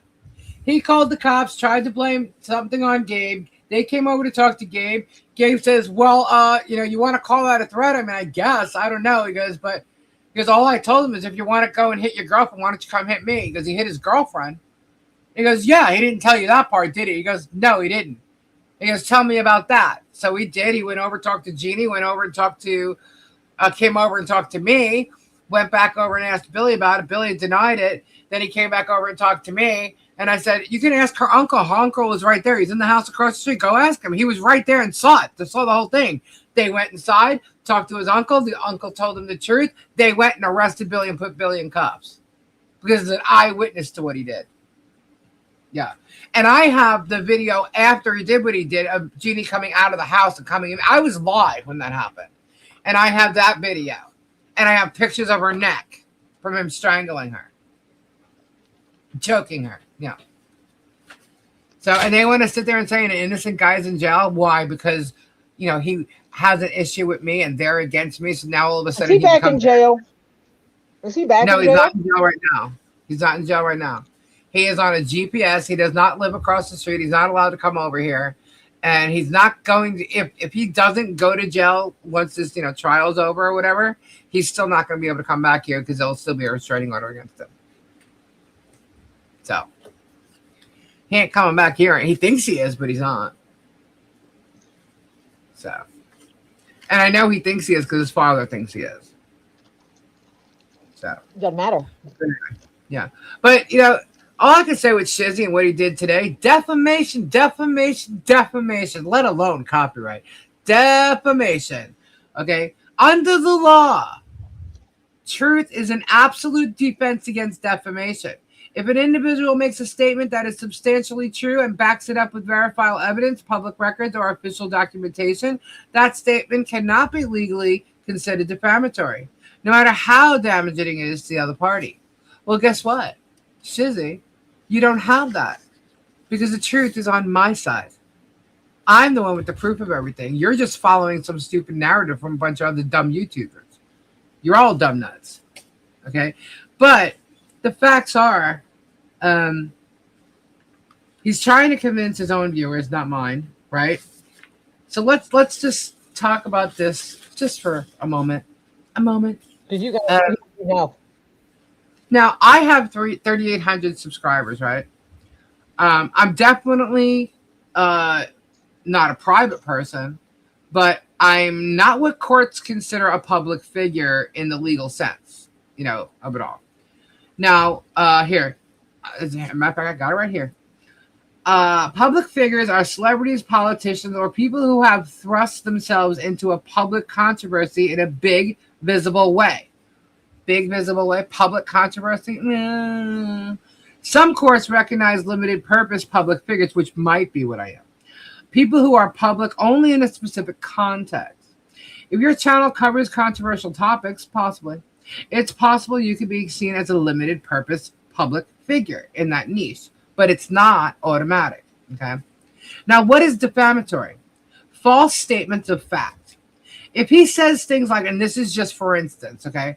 If he says things like, you committed a crime, you scam your viewers, or other verifiable statements, and they're not true, that's defamation. Statements of opinion. I think this guy's content sucks. Or, in my opinion, he's annoying. Those are just opinions and are usually protected. That's protected by free speech, okay? mixing the two. If he couches a false statement as opinion, like, in my opinion, he steals money from fans, right? Courts see through that. And especially if an average person would interpret it as a factual claim. Now, here's the thing. This is where they are morons, okay? Their entire chat takes everything they say as facts. So their chat is proof that they are stating this stuff as facts when in fact they're trying to claim it as their opinion, because it's about what their viewers are taking it as, and so they're putting it out there, they're stating it as fact. Okay, now doing this daily starts to look like harassment and defamation by implication. Okay, especially if there's a pattern of lies. All right, so now you might say to yourself, well, what is defamation by implication? Right? Defamation by implication happens when someone doesn't make an outright false statement, but implies something false and damaging about you through context, suggestion, or selective omission. In other words, someone like Shizzy arranges facts, or Megan, arranges facts, half-truths, or even true statements in a way that leads the audience to believe something negative or untrue about you. Okay? Now, this is just an example. Omission. Someone says he was seen leaving the bank just before it was robbed, but leaves out that you were actually there as a customer and left hours before the crime. They didn't say you robbed the bank, but they imply it. Get it? Okay. Now here's juxtaposition. Okay. A YouTuber shows your face next to headlines about scams, then says, we need to keep an eye on people like this. No direct accusation, but the implication is clear. Okay? We've seen that. Okay? Misleading questions. Why hasn't he denied stealing from his subscribers? This can plant the idea that you're guilty even if there's no basis for it. So it's implied. So in the legal standard, the courts look at, would a reasonable person understand the implication as a factual assertion? Is the implication both false and damaging to reputation? And what is done intentionally or recklessly? And their entire chat, by all the chat's comments, prove what I'm talking about. Prove that it's more than implied and believe this fact. So you could thank your little fans, each and every one of you minions, for going on and on and on and lying and helping you with your super chats, which Megan, I'm pretty sure, is going to get taken down for it because it's against the super chats terms, okay, for harassing chats and super tips. But yeah, so, it doesn't matter. Even if every individual statement is technically true, the overall impression can still be defamatory if it creates a false and damaging narrative. Why does it matter? Because creators and commenters sometimes think they're safe as long as they don't say something outright. But the law is more nuanced. If their words, editing, or presentation leads viewers to a false, damaging conclusion, it will still be considered defamation, even without a direct accusation. Now, they have made direct accusations and completely defamed me, but they've also implied a lot too. Okay? So, good luck, guys. Good luck, because it's all falls under all the shit that they're doing. All of it. Okay? And I have facts about what I say, just like the fact I'm going to show you pretty soon. We're talking about, a little bit of minutes here. So on Tug last night, Tug was discussing fair use and shows an online apology from a man called Michael Crook. I don't know who this is. He goes into free speech rights and says that you don't necessarily have to have permission to use someone's content. He goes on to say that there are major problems with YouTube system. Yeah, okay. It doesn't matter about YouTube. That doesn't even matter at this point. Okay. Tug says he's not obligated to nicety. You have a stupid fucking opinion out there, and I've got every right to make fun of you and call you a moron. You can call me a moron all you want. Blah, blah, blah. Okay. He talks about the use of images and thumbnails and says legally you don't control your own image. Boy, is that wrong. But he strongly disagrees with that role. Apparently, Megan Fox is not a YouTube channel. She's a business. Well, I can tell you right now, she's not listed as a business. Not even as a doing as. She doesn't have a fictitious name. She doesn't have none of it. Okay. So I don't know where she claims that. But if she's going to try and claim that, guess who is a business? Sorry, Megan. Sorry. I guess she doesn't like to. Can I answer? Can I answer? I know the answer. Go ahead. Yeah, go ahead. 2 leaves in a pod. Oh my God. Ding, ding, ding. So, I mean, I feel like we're acting like these 15-year-olds here, but just even trying to prove this shit. But if he thinks that she's a business, honey, you better look this way. All right. So yeah, you want to talk about tortious interference? Oh, hello. All it's just so funny how all the claims that Jeremy threw up against the Fed 2 people are going to go directly back at him with factual proof of it. Okay. Against each and every one of them. It's absolutely crazy, but it's true. Marla wants that information you were reading earlier. I think. All right, I'll send it to her. So he talks about these images, blah blah blah. Apparently, Megan Fox is okay. So he brings up the donations again and asks when you search for the donor's name, how many donations did you receive? Their name never came up. Do you pay attention? Their name never came up. By the way, also this woman has said. What? Answer is 0. Yeah. She also, by the way, there was another screenshot of her saying that she sent $1,900 for permits. What? Nobody sent money for permits. Let me guess. She sent that cash also through the mail? I guess. I don't know. I have no idea. These people are out of their minds. They're trying to make something stick that's not, and they're changing these numbers around. Because first she said 1,800. Her daughter's saying, first she said 1,800. Her daughter's saying 2,900. And then after her daughter claimed this 2,900, another screenshot pops up of this Liz Burrows claiming 1,900 for permits. I'm like, what the fuck? Who did you send that to? Because I didn't accept no money for permits. You call from Liz? What do you mean you call? Oh, you call shit from Liz. Okay, poop from Liz. Yeah. See, this is all By bullshit. the way, yeah. If they sent cash through the mail, they don't have a leg to stand. If they sent that sum of cash through the mail, they don't have a leg to stand on.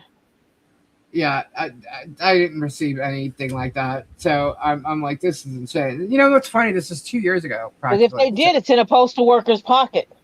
Right? Let's see. He also mentioned that at one point on Tule's channel, it's so funny because they don't watch, right? You celebrated having enough money to finish the barn. I did? No. That's fucking false. When did I ever say we had enough money to finish the barn? It's always been known that having enough for the fence. Yeah. We celebrated having enough for the fence. We celebrated having what we needed for the Christmas party. Yep. The memorial bench. And the survey. Yep. And the survey. I forgot about that one. Let's see. So there was never, even Michelle said there wasn't enough money to finish the barn. That's why she said she doesn't want the barn done. She wants a camper. Yeah, see, even Michelle said it wasn't enough. Yeah, I don't know how they thought. Hello, the foam insulation alone was going to cost $15,000. Yeah, tell me how the barn was going to get finished. It was never going to be finished by the money that came in. Never. Now, if everything got done and, we never know, if we were just all certain along the way, more money could have come in, but it was halted. Absolutely halted with the permit situation. And the permit situation was not my situation. She had a permit problem that she had to fix. That wasn't my job to fix it. And if you all knew the whole truth behind it, you'd understand. But you don't know the truth behind it. Otter Creek versus Levy County.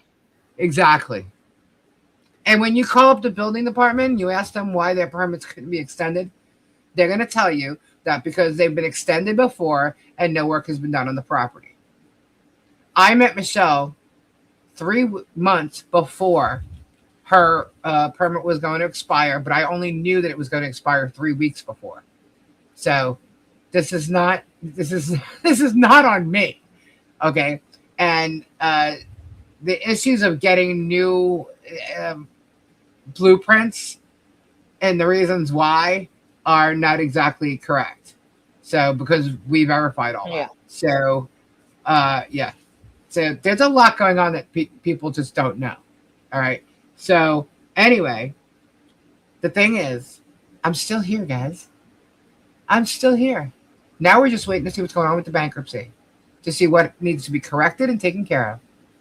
And that's all anybody needs to know right now, because there's nothing else to tell. And these minions are going to take that and run with it and do whatever they want with it. And they can. Look what they've done so far. Okay? But the reality is, that's what's going on. That's it. There's nothing else I can say. So, you thought you could make a good distance? I'm not sure if that's part of the problem. Sorry. I'm not really reading chat at the very moment. I'm looking up and seeing some things, but because I'm trying to go on with the stuff that's being said with all these yes. Oh no, I know. She's saying on the barn. You said that you had enough money to make put a big dent in it. Yes, because the framing would have been done, the insulation. Now here's the truth of it all, guys. The insulation, the foam insulation, was going to cost like $15,000 originally. Okay, that's where if there was going to be, if we got that far, right? We got as far as the lumber being put there to frame it. Okay, but because there's no permit there, we couldn't work on it because we couldn't work without a permit, according to people, right? So, okay, that halted it right there. Well, then we got to get the permits. I don't know. The permits are not my job. I'm not the contractor. I had nothing to do with the permits. They have to be there. And so one person pointing their fingers at the other, and yeah. Now, who were they going to point a finger at had I never met them? Now, mind you, I met them over, because of the fence. I physically met them and was at that property at the end of November. Okay. I was told straight up, let me rephrase. I told everybody straight up that a barn that was just thrown into my lap was not going to be even thought about or touched on until after January, because everybody shuts down during Christmas. Okay. Once Thanksgiving Day comes, everybody starts to shut down. Businesses, everything. They start throwing their Christmas parties and it's over. Everything starts kicking up again after like the second week in January. Okay. And that's exactly how my contractor was. So, and I told everybody this, but I can tell you right up, January 6th, Jeremy Hales did a video trashing me and my husband, like beyond belief, that it was so bad that YouTube removed it immediately. Okay. And that was on a Sunday. On Tuesday, David Rickards started his bullshit. Okay. Went into Guapo's chat and all this shit started falling apart. I didn't even get a chance to start working on the barn from when I said I was going to before this bullshit started. Okay. And I could prove that with the emails. Okay. So if people want to go back with the timelines, because everybody else seems to have it all wrong, the emails verify everything. So, and the takedown of that video and the whole 9 yards. So if you want to go back and look at everything, go back and look at the truth and know exactly where to go look. Okay. Go to YouTube. And then here, I'll send you the emails. Quite simple. It has the date on it. Go back to Guapo's chat when you see only me try to attack me for the first time. And me going, what the fuck? Then go to my video immediately after Guapo's and me going, I have no idea what's going on, guys. And then I'll send you the email from the same night.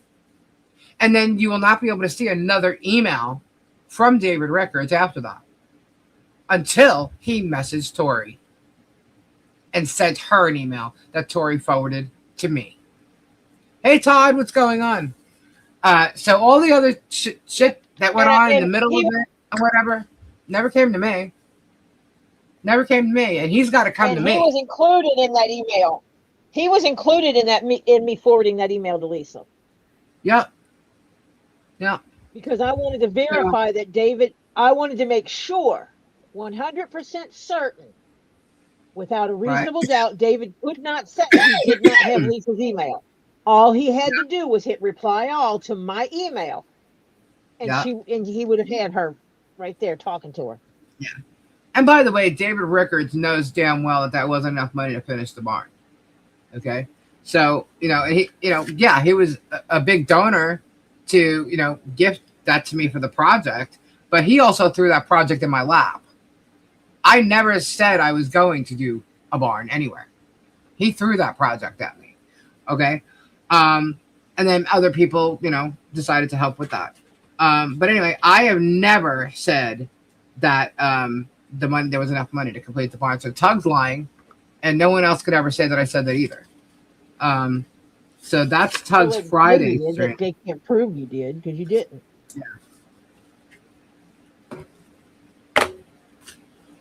Yeah. So that's Tug's Friday stream. Hold on, what? Kitty. Sorry, I have cats being loud and obnoxious.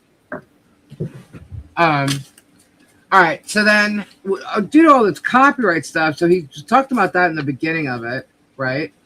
Now Megan also said some shit, but I want to jump on Rosalind Duke for a second, okay? Rosalind Duke decided to use my voice again out of context about fair use, because I was explaining fair use in regards to something else, right? Now she thinks it's all about, you know, fair use altogether. Like I said before, the one thing that they're missing with everything with these copyright things is being behind a paywall. Okay.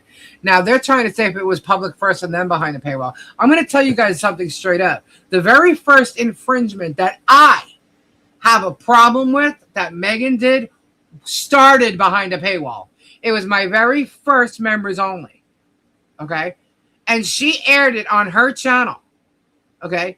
And she had it on her channel for, I don't know, an hour or so. And she aired 28 minutes of it. Not 12 minutes. 28 minutes of it. And she mocked it. She also pulled out my logos, my thumbnails, the whole 9 yards doing all this. I put up a post saying, well, if you think this is unfair, you could report it here, right? She goes, reads that post. I'm sorry, Tug read the post. And then Tug goes and tells her to play more of my video. Okay? 1,000% behind a paywall. All right? And she did it a week after my video was out. And that video was always behind a membership. Always. Okay? Never came out of it, and it was never public. Never public. And she aired it. And this is the one she's forgetting about. You want to know why she's probably forgetting about it, guys? Because it's not on her Rumble channel anymore. You know why? Because Rumble removed it. Now, she's trying to say, no video. I'll let you know what she's saying. But Rosalind Duke put out this video, okay? And all I got to say is, do we need to start calling Rosalind Duke Shart? Because Shart likes to put things out there and take out the context and just let people think whatever as it fits the narrative. The same thing that Shizzy did all day today, okay? But she talks about, you know, when she posts something about me. Okay, now, if it didn't have the fact of the signs in there or the fact that she's making it fit her narrative, then okay, fine. That would be fair use. Okay, that would be fair use when she's using my voice. I don't even have a problem with that. Okay, but she's taking it out of context, and then she takes a part that I say about Michelle wrote one of the signs totally out of context, because what she left out was the part that there was voting going on there, and Michelle wrote a sign. Where do you think Jeremy got the idea to create these signs from? Because there was all voting going on, and there was signs up all over the place. Okay. When all the guys were on his property, right, one of the Jeremy signs. They meant to write the word rapper, and they left off a letter. Yeah. I just want to know why they won't play the whole thing. If you're going to play it at all, play it in its original content. Don't take it out, because I know what exactly fair use is. Trust me, I know. Okay. You know, I don't understand what they can't comprehend. Like Olap is, first of all, Olap is not commentary and criticism. Olap does a lot of different kinds of things. Okay. Now they think criticism is, you know, you're criticizing something. When you're defaming someone, this is falsely stating shit that's false and acting if it's true. That's defamation. This isn't criticism. This is where it crosses the line, and they seem to be losing it there.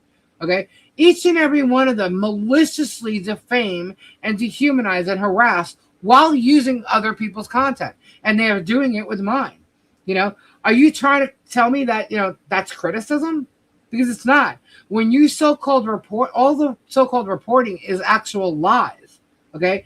And Rosalind, why don't you play the whole clip? You can't cut clips just to, fit your narrative and make it look like someone's talking about something that they aren't. Michelle did not write any of the signs that Jeremy claims. This was at a time when voting was taking place and there were other signs around, all around the town, and that had nothing to do with Jeremy. So what's wrong? Rosalind, were you not up on Megan or Jeremy's? If you're not up their ass, okay, you'd probably bet your shit, because she seems like she would be a decent reporter if she was actually telling the truth. But she's so far up. Is Rosalind the one that was dating the short dude? Who? Say it again. Is Rosalind the one that was Rosalind the one dating the short dude? I don't know. I don't know who she did. I've never really watched her. I was sent this clip of her saying this thing with some Tori. It's so funny because they try to make these cartoon characters and now a Muppet, I guess, with a sagging face. I don't know, but it's funny because they make it look like Kimmy, not me. They all look like Kimmy. Remember Kimmy the Mod, the other weed? Mm-hmm. Oh my God. But have fun with it. But she's up these guys' asses, and when you were not a cult member yet, Rosalind, do you know any of the stories? Because if you did, you'd know that there was voting going on for the town council, and that's where signs were put out. Okay, Jeremy came up with this idea to put signs about him and blame Michelle for it. Michelle and John, whoever, okay, there was like one sign that was written. Okay, and it had nothing to do with Jeremy Hales. It had everything to do with the voting that was going on in town. Okay, so get your shit and your facts straight. Okay, know if you're going to play something, know what it's about and know the context before you even air it. Don't just take words, because what your words are saying, I could be talking about anybody or anything. I could be talking about Joe Blow in California. I could be talking about Trump. It doesn't matter. You're taking the context out of it, and that's where you're wrong, and that's how bad you are at reporting. Okay, so I mean, she really needs to get her shit together. I don't know, but hey, you want to use my voice? I'd say that would qualify as fair use, except for the fact that the context isn't there. She's part of this harassment. I mean, she may get lucky and not fall into the whole harassment thing with the rest of her friends, but she needs to be careful, honestly. Because there's a pattern of harassment there that she could easily fall into.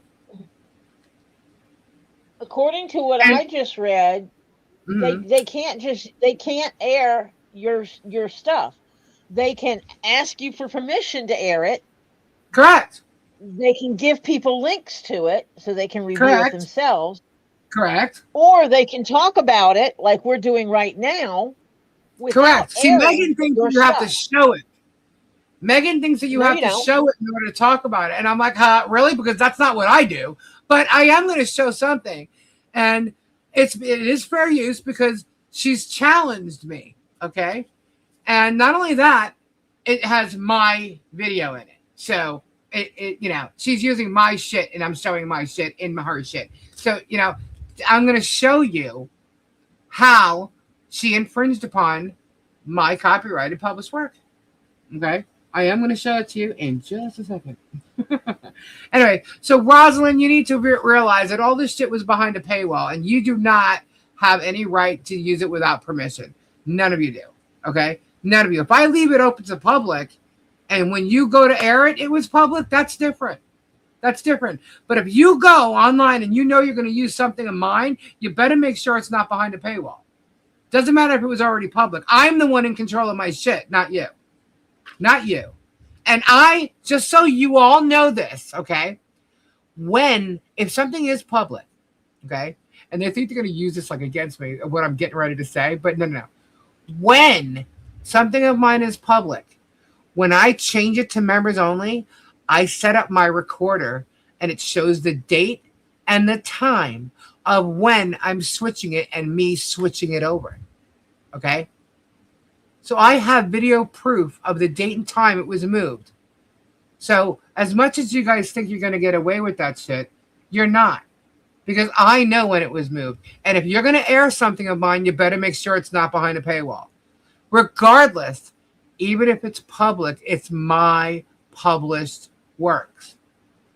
Transforming it by adding an image to it does not mean it's transformed. You used my voice in its entirety. Okay? You guys really need to look up what you're doing, and better yet, you really need to pay attention to what you're saying as you're doing your commentary or your critiques or criticism, because that's where your main issue is. That's where you have a major problem, because you've crossed lines. It's not criticism what you're doing. It is not commentary what you're doing. You are actually defaming, dehumanizing, and harassing people. Period. So make sure that, because if Rosalind ends up falling into that harassment thing, I almost feel bad, because she really does seem like she tries to report properly. She's just getting information from the wrong people. But if she's going to try and do that, now they're jumping on this whole fair use thing. I am not against free speech, but there's a line that you cross into harassment, and they've all done it, every one of them. But if she starts pulling this crap, she's going to end up in all this too. And if they think they're going to be one big team together, that's fine, because they're not going to be sued together like Jeremy did. He's a copycat. They're all copycats. But they're not going to be sued together like Jeremy did to everybody else. It's going to go one by one. And as each one loses, they're all going to end up losing. Okay, so there's that. So with Megan now, okay, that's why I said there was so much shit to talk about, because they're all spewing and spinning. So with Megan, okay, Megan talked about the other night YouTube culture, saying that I don't have an understanding of YouTube culture, and in research, it's described as a unique set of shared behavior, jokes, formats, and community bonds that has grown on a video platform. So, but she went on to say that OLAP doesn't need to have knowledge of anything. All she needs to know is you're suing another YouTuber who comments on your content. No, honey. No. That's not what it's all about when it comes to Megan Fox. That is absolutely not. That's how Megan is trying to spin it. That is absolutely incorrect. Incorrect. Megan, you listening? Incorrect. She's trying to spin it that way. You should see what she said. If you haven't seen what she said in her, because she counterclaimed the copyright, which we all knew she was going to do. And you have to see what she's saying. Trying to play Miss Innocent and fair use and blah, blah, blah, blah, blah. Well, she's going to get quite a surprise. Anyway. Anyway. I know. Because here's the thing. Now, here's the thing, right? Because she keeps saying I have 10. Well, I'll get to that in a second. I keep saying that because I have other stuff to go over first. So, anyway, so she claims fair use. Tug came in with the fact that corporate entities have tried and failed to shut them down. Really? Megan mentioned Laura Owen's lawyer came after her, and he may now get disbarred. Oh, I know, because of all the fake lying crap that you do, making shit up and sending out letters, like, I don't know, maybe, praising Nick Rekieta to a judge too. I mean, I don't know how you got away with that. I really don't. I'm sorry. The one main thing in that whole entire scenario is his child came up with drugs in their system. Period. The end. The fact that you supported anything like that is disgusting. And that's my opinion. Okay. But Owen's lawyer came after her. All right. So she goes on to say mockingly that she's sitting pretty. So Megan thinks she's sitting pretty. Okay. So she had a smug, arrogant confidence and basically believes she's untouchable. And that's someone's opinion. But she's most definitely expendable. All right. So then let's see, who did that AI pic of me? Oh, yeah. Tug did an AI pic of me, like depicted as a monster, right? We're using my real face. Okay. And again, the whole thing is like crazy, but when it's like me doing something or whatever to Megan, and Megan is dressed up and supposed to be is not using her real face at all, and is a mermaid, like looking like a Barbie mermaid. I'm like, wow. I'm like, and they want to talk about how my characters don't look like me. Are you serious? A mermaid? Oh my God. It's just, this is crazy. And then also Shizzy seems to somehow know Olaf now, which is kind of funny. All of a sudden, he knows OLAP and how OLAP works, right? Trust me, I know how OLAP works. Okay. Does Shizzy think and make himself look like, I already said this. Did you notice that you didn't see his stuff? He literally has a video and he's looking like Eric Clapton. I mentioned that before, but I don't know if I was cut off at that point or not. With the thing, when I got shut off. Yeah. What did you guys hear me say that? Did I already say that part? Okay, because that was in my notes. All right, because that was in my notes to say, and I said it beforehand. But let's say, all right, so we're going to get to the point that everybody wants to know how Megan's a liar, right? Well, Megan challenged me, all right? And hold on, so this is the last one here. I already did that. So Megan challenged me, and this is the challenge that she put out to me. Ready? Let's show this. Share screen.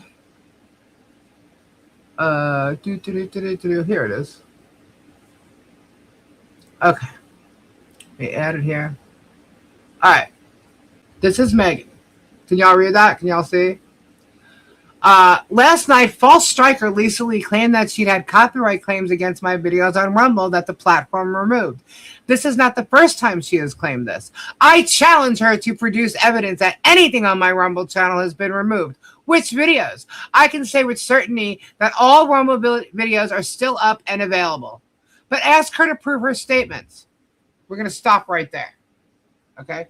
You want me to prove my statements? Okay. Remember the video I talked about a little bit ago? Where she claimed, that she didn't show but 12 minutes of my video at one point or whatever. And I said that she also showed my logos and Tug incited her to show more of my video. Remember my first video? I just talked about that. Mm-hmm. Right? Well, let's see. I'm going to put a link in the chat. Is my chat still connected here over here? Okay. Yeah. There's a link right there, guys. There's a link. That's a link to Megan's Rumble. You guys can go visit it. It's okay. Go ahead. We're not telling everybody not to go to any of their channels. All right? But that's a link to Megan's Rumble. Okay? I want you to go to live. Click on live. If it doesn't bring you to her live, that link might actually bring you directly to the live. Okay? Yes. When you go there, it does. Okay. Now, you might have to go to the page number 2. Okay? I want you to scroll back to 4 months ago. All right? And go to the 2 videos where it looks like they're celebrating her birthday. This is just one of them. And I'm only going to point out one of them because it's going to prove that she's a fucking liar. Okay? She challenged me and she's guaranteeing that all her videos are all on Rumble. Okay? I want you to go there. Okay? 4 months ago? 4 months ago. That's on page 3. Okay, page 3. You'll see that there's birthday videos or something that she did. Uh-huh. You see them? Megan Fox and Friends 50th birthday stream. Okay, and there's another one next to it. It shows up on mine as 3 across, so I have a bigger screen. Maybe, you may not see 3 across. I have 4 across. Okay. So the fascinating pre-birthday stream? Okay, yeah, those 2, right? Mm-hmm. In between those 2 videos was another video that's no longer there. There's a white line. There's a white line there now. Well, it was no longer there. I'm going to show you. I'm going to show you which video is no longer there. Hold on. Let me get my thing back up here. Okay. Let's show you. There we go. Look on the screen. That's my first members only video. Okay. Who's this? Rumble? Anti-Hell's Pooh R Team Spin Machine. Go look for it on there.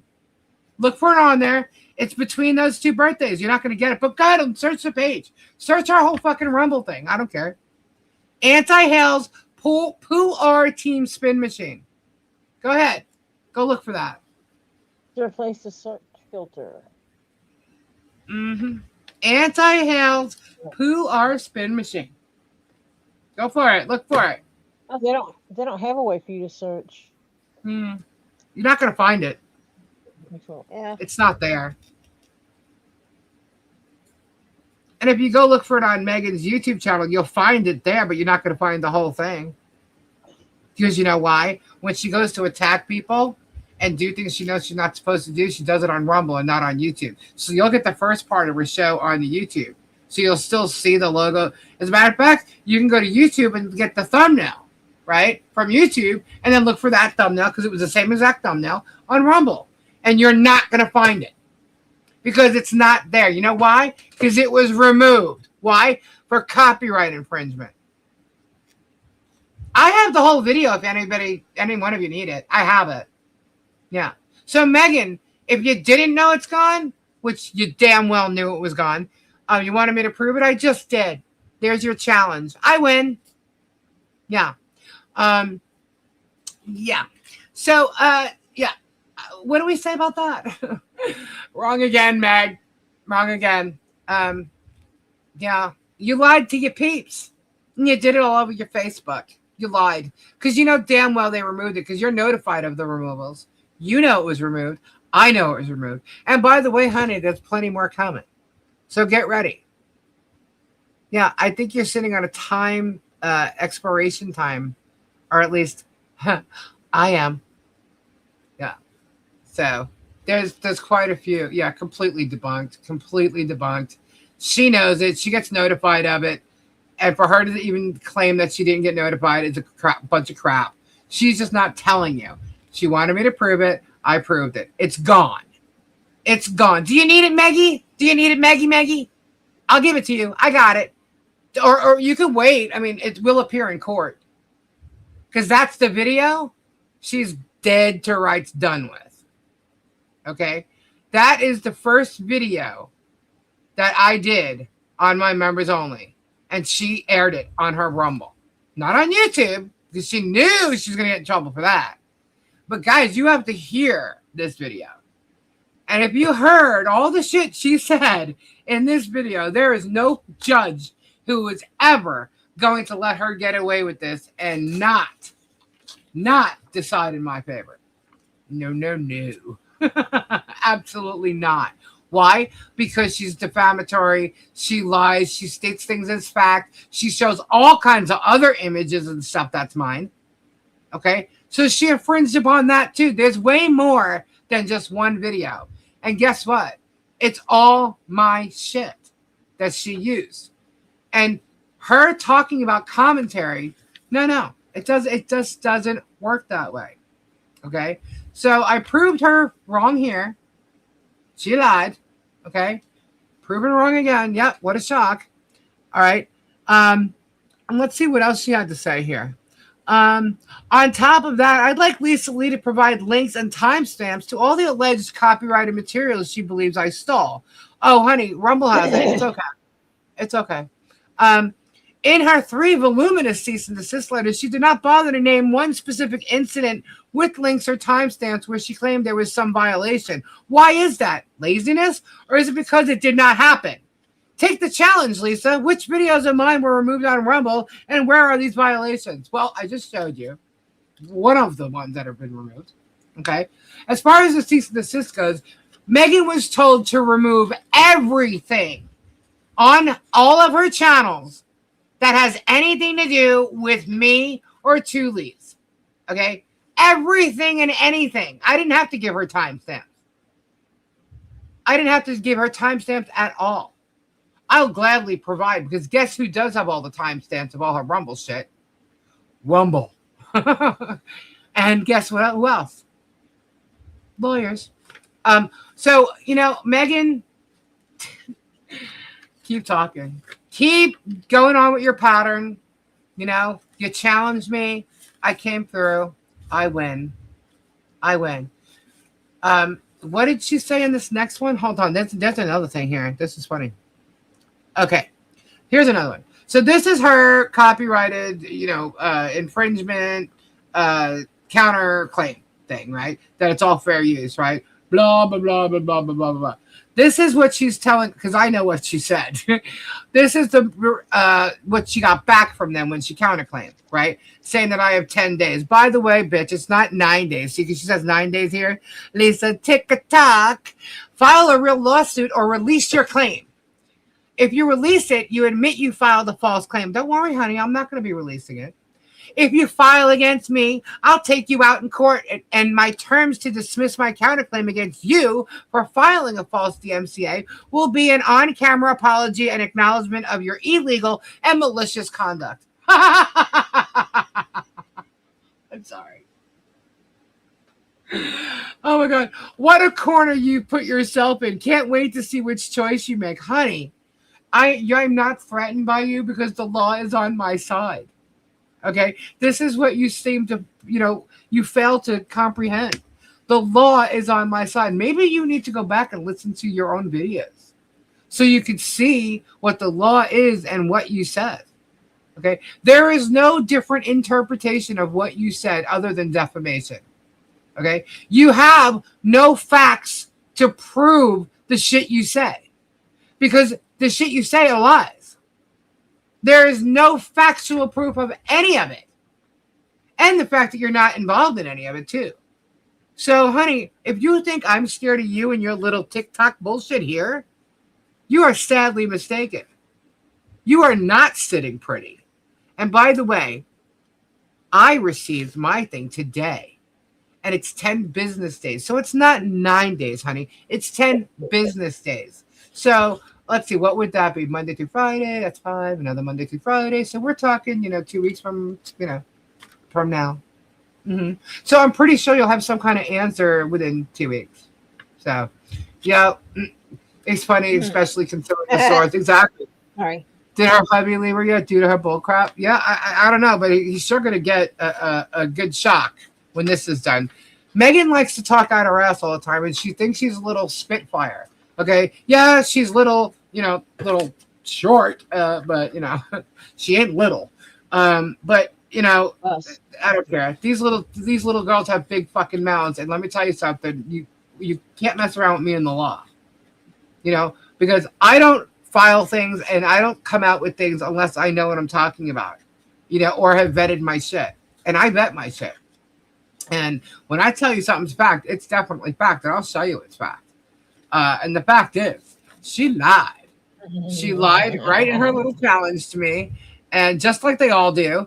And, I proved it, and I'm only going to prove it with one of them.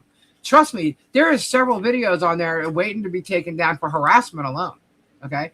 And if they don't take them down, there's several factors that go into play because like YouTube has, they fall under like a 230 rule. And then there's a safe harbor rule with Rumble too that Rumble have already exceeded. So thank you, Megan, for fucking this up for, Rumble too. But Rumble did do due diligence on quite a few things.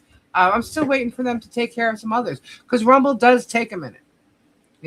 They definitely take a minute because you know what? They're not YouTube. They're not Google. They're not as big as that. And that's fine. That's cool. As long as it gets taken care of, I don't care. But you know what? If it doesn't get taken care of, then they're liable for it too.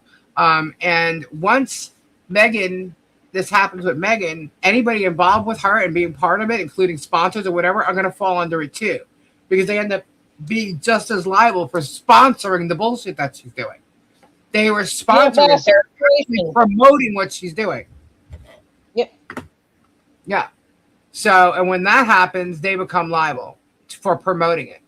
So, guys, it's the very beginning of something that's going to be even bigger. But if she thinks she's going to get away with it, she's clearly wrong. And neither are the other ones. It's not about, they've crossed lines with freedom of speech.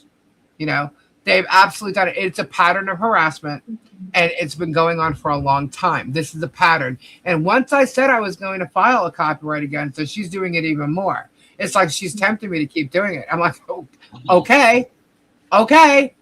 Don't worry about it. Keep doing what you're doing. Keep going on. And then everybody else is going to get it next. Okay. But they're doing it with stuff that's behind a paywall. If I turn around and take this video tonight and put it behind a paywall, because I record when I do it and the time that it is, and they start using it, they're going to have a problem as well. I know what the law states. And go and look up, things that are behind a paywall. They mentioned that I use the Super Bowl analogy. I use the Super Bowl analogy to the minions who could possibly comprehend that. But obviously they can. They couldn't even comprehend why I did it. But the fact that it's like recording a CD, right? Or for your friend, or recording a song off the radio back in the day. Okay, it's piracy. Okay, and if you're caught, you can get in trouble for it. You may not go to jail for it. This isn't like a thing that you might go to jail for. The harassment is a different story, but the infringement is another story. Okay, this is where it's going to hit you in your pocket now. Okay, she can't claim she didn't profit from it. She had 25,000 people view my video on her channel. Okay, so she's trying to say she's promoting me. Is that how you promote somebody like that? Are you serious? Well, then she'll get in trouble for that. If that's because I have her saying all these things after the fact too. I have her recordings stating that she promoted my channel with that hatred bullshit. What, she's biased and she's hateful. Okay, and it's proven. It's clear as day. And a judge and a jury is gonna see it. So there's nothing she can do. So you want to Tug brought up that video that was posted of the Megan with the bangs thing because she was so butthurt about that. Laughing about Jeremy flirting with her.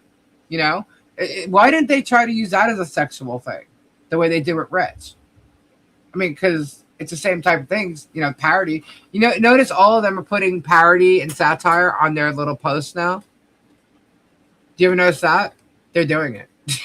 So it's like, wow, man, these people, they're reaching a lot, and I'm literally going by the law. And I told you guys, hey, if I lose, I lose, because what that means is that means I can use her shit on my channel too, and I'll keep proving to you how much of an asshole. Oh boy. Yeah. Oh boy. Because if you notice, I don't do that. This is a public post, okay? I'm not copyrighting them for using my public posts, and Tug uses them all the time, okay? That's not what the copyright is about. And that's what I'm saying. Like, free speech is one thing, but you're crossing lines here. And that's what I tried to say, like, to Olaf. She doesn't understand where this is all coming from. It's not about free speech. Okay? It's not that. And I will prove a point with it. Okay? Now, Olaf is being hateful in regards to this. That's fine. And they're trying to say that, like Shizzy's trying to say stuff about Olaf and how, we were great friends and all this stuff. Hold up, back up. You don't even know what you're talking about. Shizzy's trying to say that I went up against my friends. I fuck over my friends. That I fucked over Stacy Mack. That I fucked over Tammy. Really? How's that? No. Yeah. That he was saying that shit today. I'm like, really? Oh, I fucked over Tammy somehow. No, the mole was not fucked over. Yeah. I have proof of what Tammy said to me, and that she was actually coming back to my channel before she pulled any of this shit. So that's a lie. I also have proof of the stuff with Stacy. So Shizzy, you're a dumb nut. Where are you getting this shit from? You're just making it up as you go.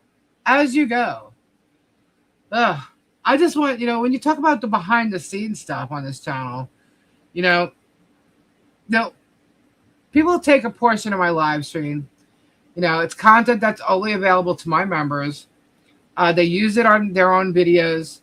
They're claiming it's fair use, and they're saying the video is just criticism and opinion, so it's allowed. Look, I'm just going to be clear. They are allowed to have the criticism and opinion. Correct. Fair use does exist.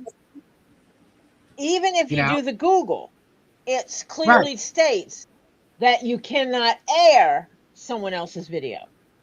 Correct. So the fair use exists, and I respect the right to criticism. Absolutely. If someone wants to review my content, discuss my ideas, or even disagree with me, that's part of being on the internet. I get that. But fair use isn't a free pass to do whatever you want with someone else's work. Copyright law is there to protect creators, not to be ignored whenever someone feels like it, But, it's gone beyond that, I've been threatened with a lawsuit, and said if I defend myself, that they'll ruin me, or if I sue someone, they're going to ruin me online, They've called me garbage and tried to, rally others to attack, my reputation. They've been doing it for quite a long time, That's not criticism. It's harassment. Criticism is it's about ideas, okay, content, because you're on, the internet, and discussion, right? Harassment is personal attacks, threats, and effort to like damage someone's life or career, which they've all been doing to everybody involved here. There's a big difference. So when it comes to somebody that crosses that line, it's not just mean, it can be against the law. It's a crime. It's harassment. So, I've seen people say, this idea, as long as you call something commentary or claim it's about, a matter of public concern, it's always allowed. That's not true. Not true. Not true at all. Anyway, commentary and criticism are part of free speech. I get that, but they don't give anybody the right to harass or threaten another person. Just because someone calls what they're doing commentary doesn't mean that they can attack, defame, or try to ruin someone's life.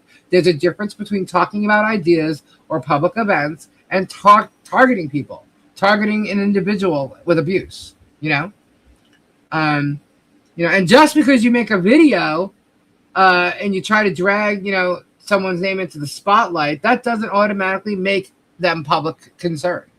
You can't just manufacture controversy and then use that as an excuse to harass somebody. No one should be made to feel unsafe or afraid to have to protect their work. Like me, I have rights because I'm a creator. If you're a critic, you have responsibilities. And if you think that you can hide behind fair use while threatening and bullying people, you're wrong. I'm not going to let them intimidate me or harass me and let that decide what I'm going to do with my channel. My community here, it's built on, respect and creativity and actual conversation. I interact with my viewers, you know what I mean? My peeps, and this is not about personal attacks or threats, So, whether you agree with me or not, just remember, criticism and conversation, it's welcome, but harassment and threats are not. So, and, guys, if you're dealing with someone out there like that, trust me, you're not alone. Stand up for yourself. Stand up. Be a warrior. Speaking of that, I know we talked about Diana, and I know we brought up Stacey and all that, Tori. There's quite a few things that have gone on this week. Did you want to mention or talk about it at all? Anyone have any questions about a live that happened today? Yeah, any questions? I will tell you. Here's the facts. Someone is Wait, trying to remember before you do that, happened. I actually have something to show before you do that. Hold on. I just want to get this up there. Let me put this up there. Because I don't know what you're going to say. I'm just going to put it up here ahead of time. All right. Hold, please. Yeah, just in case if someone asks a question. Yeah. Understand what HIPAA privacy rules are. So the facts are, someone is trying to give a story on what they think they remember from 2 years ago. Uh-huh. I have 4 statements that were notarized that were taken the day after the incident.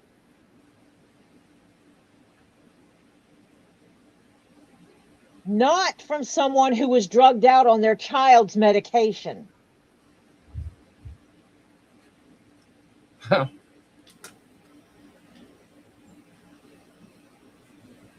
Who admitted it. Who admitted it multiple times about how they took 2 days worth of medication in 1 day.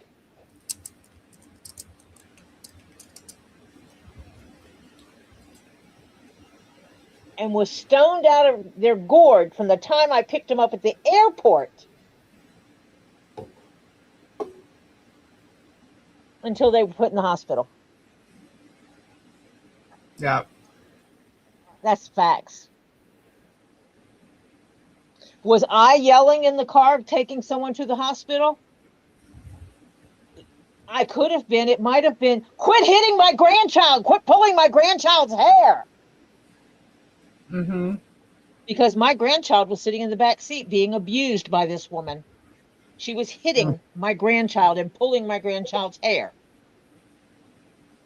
Mm-hmm.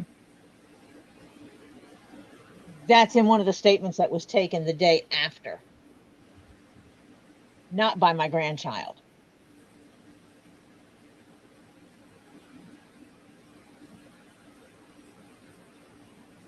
Are there any questions out there about this? Since So if anyone saw the live and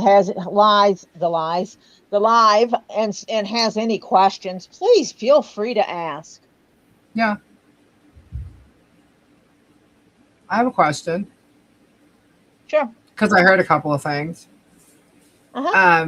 Now, as you know, I wasn't there, right? I had really correct no part in this because they arrived and the next day they went to Robbie's, right? Yep. So I am the only one at that time, though, that had someone's husband's phone number. So having knowledge of what was going on and where his wife was, I was the one that contacted her husband to let him know what happened and where she was. So that's the only way. I called him from her phone right after. Right. Oh, okay. Let's clarify something. Mm-hmm. They might want to check some documents of what time she was admitted into the first hospital. And actually, Lisa, you and I probably have conversations going back that far, text messages and stuff. Yeah. Yeah. But we got to Robbie's about 1:00 in the afternoon. Mm-hmm. And somewhere, I think it was 1:30, 2:00-ish or so, Robbie wound up getting a call. Gator call. Yeah. Gator call. So Z was going to do the tour. Right. And they have this cart that you can sit a driver plus 3 in.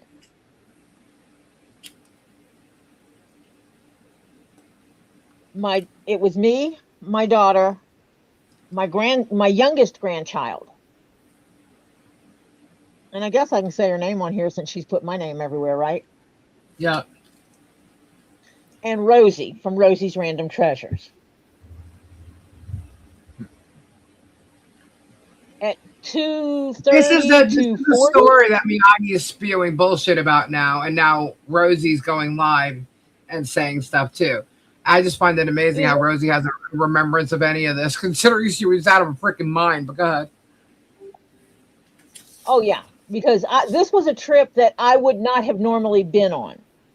Mm. I made this trip exclusively because I've been told I hate people that are younger. I made this trip exclusively. Yeah, you're always around them, Tori. Because she needed to be able to fly into an airport. She had to have someone pick her up and take her to where she's staying. And she needed a way to get around while she was down there. Right. Robbie can't do that. He's running the farm. He can't do it. So Tori, being the great person that she is, we couldn't stay at Lisa's house. Not everybody staying at Lisa's. Lisa's house isn't that big. Yeah. Although Rosie did want to. Rosie did try to cram 4 more people into Lisa's house, absolutely, to sleep there with not 4 beds to sleep in. Right. And so it goes up to that. Well, actually, I can go up to a certain point. So I wasn't planning on making this trip, but that's when she could go. So I was like, okay. And she's like, we could share a hotel room. And I checked the prices of hotels and I was like, ugh. And then, so I checked Airbnbs because 4 people crammed in 1 hotel room that's not going to be comfortable. Okay. So I found an Airbnb that was just slightly pricier than the hotel. But it had 3 bedrooms, one of which had 2 beds in it. So that was 4 beds for 4 people, right? Yeah. And 2 bathrooms and a kitchen. We're going to save that'd be money nice. because we don't have to go out and eat. We can cook at the house. Ta-da! Great. And we agreed to it, and that we would split the cost of the house. So Tease. I made the arrangements for the Airbnb. She sent me her share of the money, and I paid. No problem at all. No problem at all. I advised her to fly into Atlanta airport because that's close to my house. And that would be easier for me to just pick her up from there and take her down. They made flight arrangements. So that happened. She flew into Atlanta and we picked her up. She brought her own little scooter. I brought the basket on my Tahoe so that I could put her scooter on the basket and strap it down. Done that. Got her luggage in. Perfect. 2 seats in the back, her in one, Oliver in the other. Fine. No problem. Except she seemed a little loopy. Loopier than normal. Lily didn't know her at all. Hmm. And says, "Is she always this like loopy?" And I'm like, Yeah. Not this much. No. Not to this level, no." I remember calling you and talking to you when you're on your way down, and I was like, "Oh, how far are you?" And you were like, "Way behind." And I'm like, "What do you mean?" And Rosie had left her phone, and you guys had driven so far away. You Oh had gosh. We 45 stopped at minutes. Buc-ee's. We stopped at Buc-ee's because it's between here and we leave Buc-ee's. We get 30 to 45 minutes away from Buc-ee's. And Rosie can't find her phone.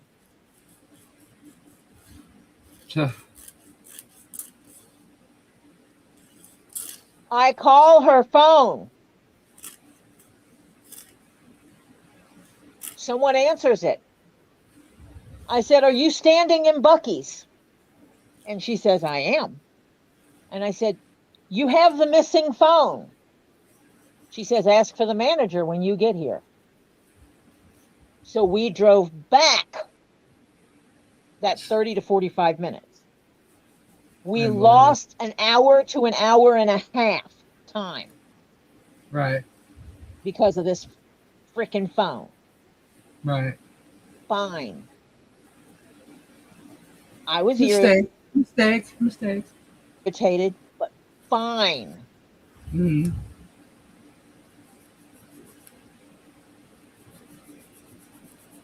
Which put us getting in Florida at like 11 o'clock at night. If you've ever been around the Villages at 11 o'clock at night, no, actually it was not 11 because Walmart closed at 11. So it must have been around 10. Oh my God, the Walmart incident. What's open to eat? What's open to eat at 10 o'clock at night? Not much. Yeah. So we go to Walmart to get bare essentials. And we're supposed to be 3 adults and a teenager, upper age teenager. Not a problem. Rosie gets a scooter and takes off and leaves us. We go get what we need. The store announces, "We're closing in 15 minutes. Bring your stuff up to the front." "We're closing in 10 minutes. Bring your stuff up to the front." "We're closing in 5 minutes. Bring your stuff up to the front." By this time, I start texting her. I'm back here I said, "They're going to close the registers and you will not be allowed to check out." She ignored that. It took one of the store employees going to her and looking at her and saying, "You better get up to the front now or you're going to leave all this stuff here because we are closing the registers now." And she was not lying. they had already started the process of pulling the drawers and shutting down registers.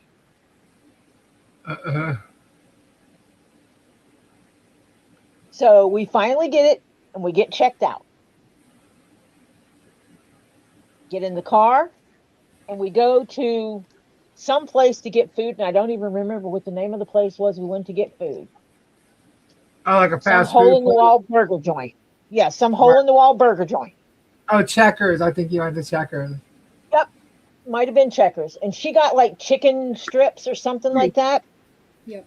What do you want on your chicken strips? Nothing. I'm done with them. Nothing. So we got her nothing for her chicken strips. We get to the house. Where's my ranch? I said, what ranch? For my chicken strips. I said, you said you didn't want it.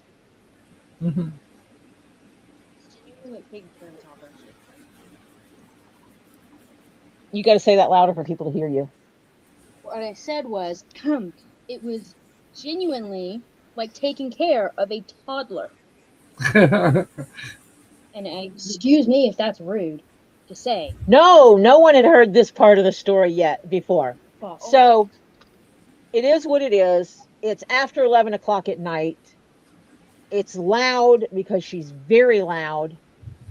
And finally, it's like, you know what? Everybody needs to get quiet before we get kicked out of here because of neighbors' complaints. Go to your room, go to bed. And about 3 o'clock in the morning, I have pounding on my door and a panicked voice. And she's holding a pill bottle and she says, I think I fucked up. I think I took my child's medicine. What is this bottle?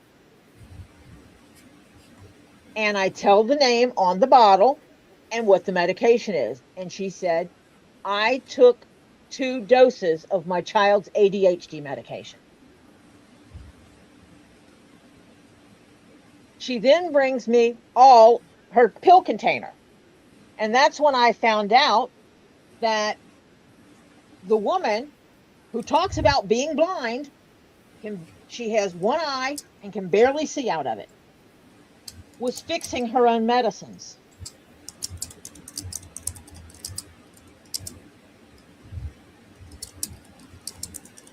I would have thought her medicines would have been fixed for her and sent with her, but no, she was fixing her own medicines, which is how this incident happened.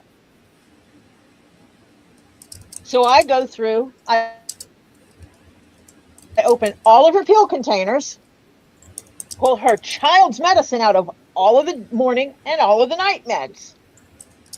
And then I said, your pills are really messed up because your big pills, sometimes you have 2 in a container, sometimes you have 1, sometimes you have none. Oh, but this one has 3. And this kind of pill, sometimes you have 1, sometimes you have 2. And it's like, we'll fix it later.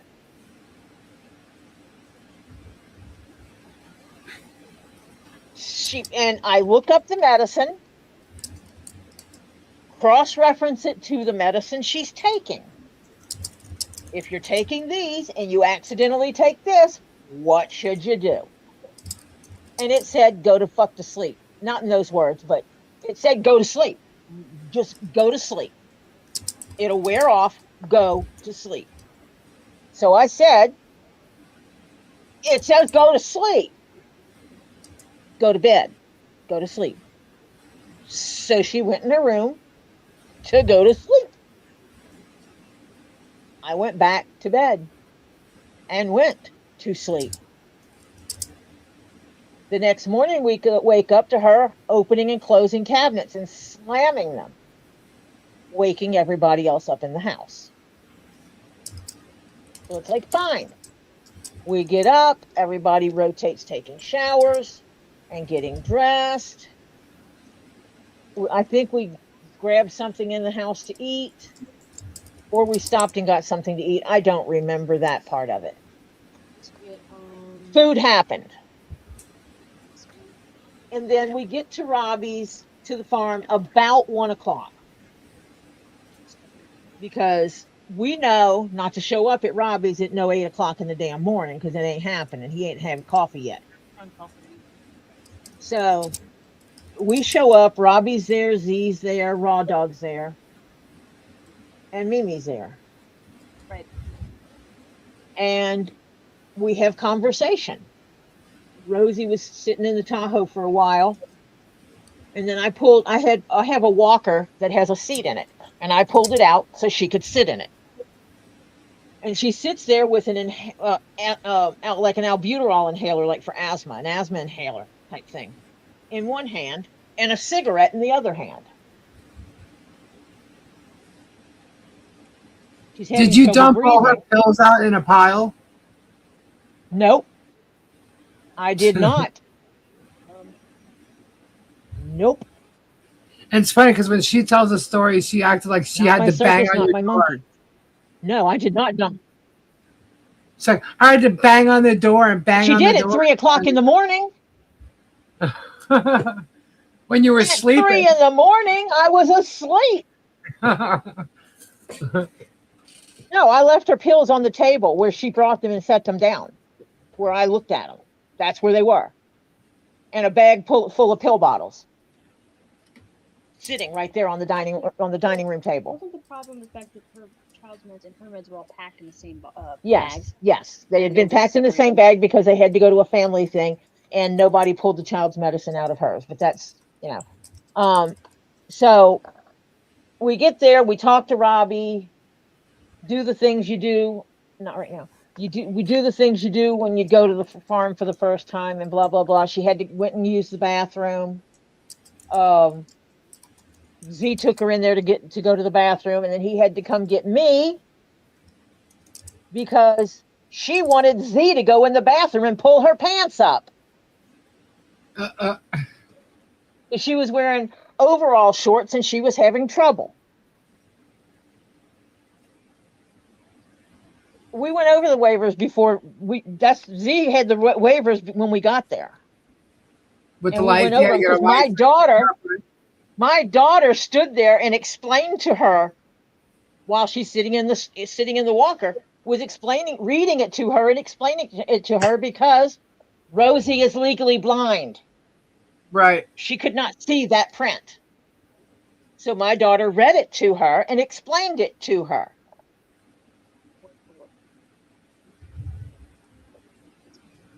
So after, all the paperwork and that's stuff was the kind done, of people we are. Then you got into the golf carts going the tour. And then Robbie got the phone call. And went on the Gator call. Robbie, Raw Dog, and Mimi went on the Gator call. Well, she said she needed toilet paper or something? No, she asked Z to come in and pull up her pants. Because he came out and said, because Z comes out there and he's like, Tori, I need your help. And I go in there and he goes, she wants me to go in the bathroom and help her put on her pants. I'm not doing that. Right. And she was having trouble with her overall straps. She might not have worded it in a way that if that didn't make sense to him, he thought she needed help pulling up her pants. So that's how he interpreted what she said to him. So fine, Robbie and Mimi and Chris, Raw Doggy go off to the Gator call. No, I've been to the marsh many, many times. They have like 3 or 4 signed waivers from me. They get them every year from me. Yep. And so they got the little cart that you can fit the driver plus 3. Stuck Rosie in the front because that's where she wanted to ride. Oliver and I got in the back. Lily stayed sitting in the Tahoe. She wasn't feeling well because she did all the driving. She had a migraine. She had been doing the driving from Atlanta, the airport, to Florida. Well, and so she got a migraine. She drove from the house to the airport. Yeah, she drove from the house to the airport and then the airport all the way down to Florida. Ever driven into and so she had a migraine. And so she's like, I'm just going to sit here and see if the stuff I took is going to get rid of it. And so she's sitting there chilling, and we start. And the first place you go to is where he had the two black and white lemurs in separate cages, Jupes and Zabu, and Mr. Louie's cage and the Kinkajous. Right. They're all right there together. And so we stop there. Z turns off the cart, takes the keys, clips them to his carabiner on his belt loop. He's very diligent. I see him and doing it. He doesn't. Yes, he's very methodical in how he does things. It's part Yeah. of his tune of how he does things. He's very methodical in how he does it. Right. And we get out. Oliver and I get out. It starts talking to Rosie about getting out. She said, I'm not getting out. I got to take off my rings and everything. I'm not getting out right now. And so he went and he asked her 3 or 4 times about getting out, and she told him no. Oliver had also gone over there to check on her and said, if you need help getting out, I will be more than happy to help you.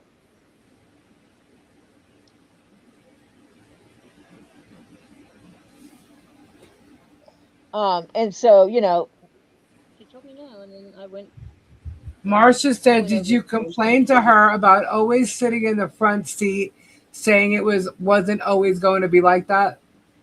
No, I don't know. I might have told her something about if I ride in the back seat too much, I'm going to puke over your shoulder, because I get sick riding in the back seat. Rosie tried demanding that she sits in the front seat of a vehicle that is. She wanted to ride in the front seat of my Tahoe, and that's like, no, that's just not going to happen.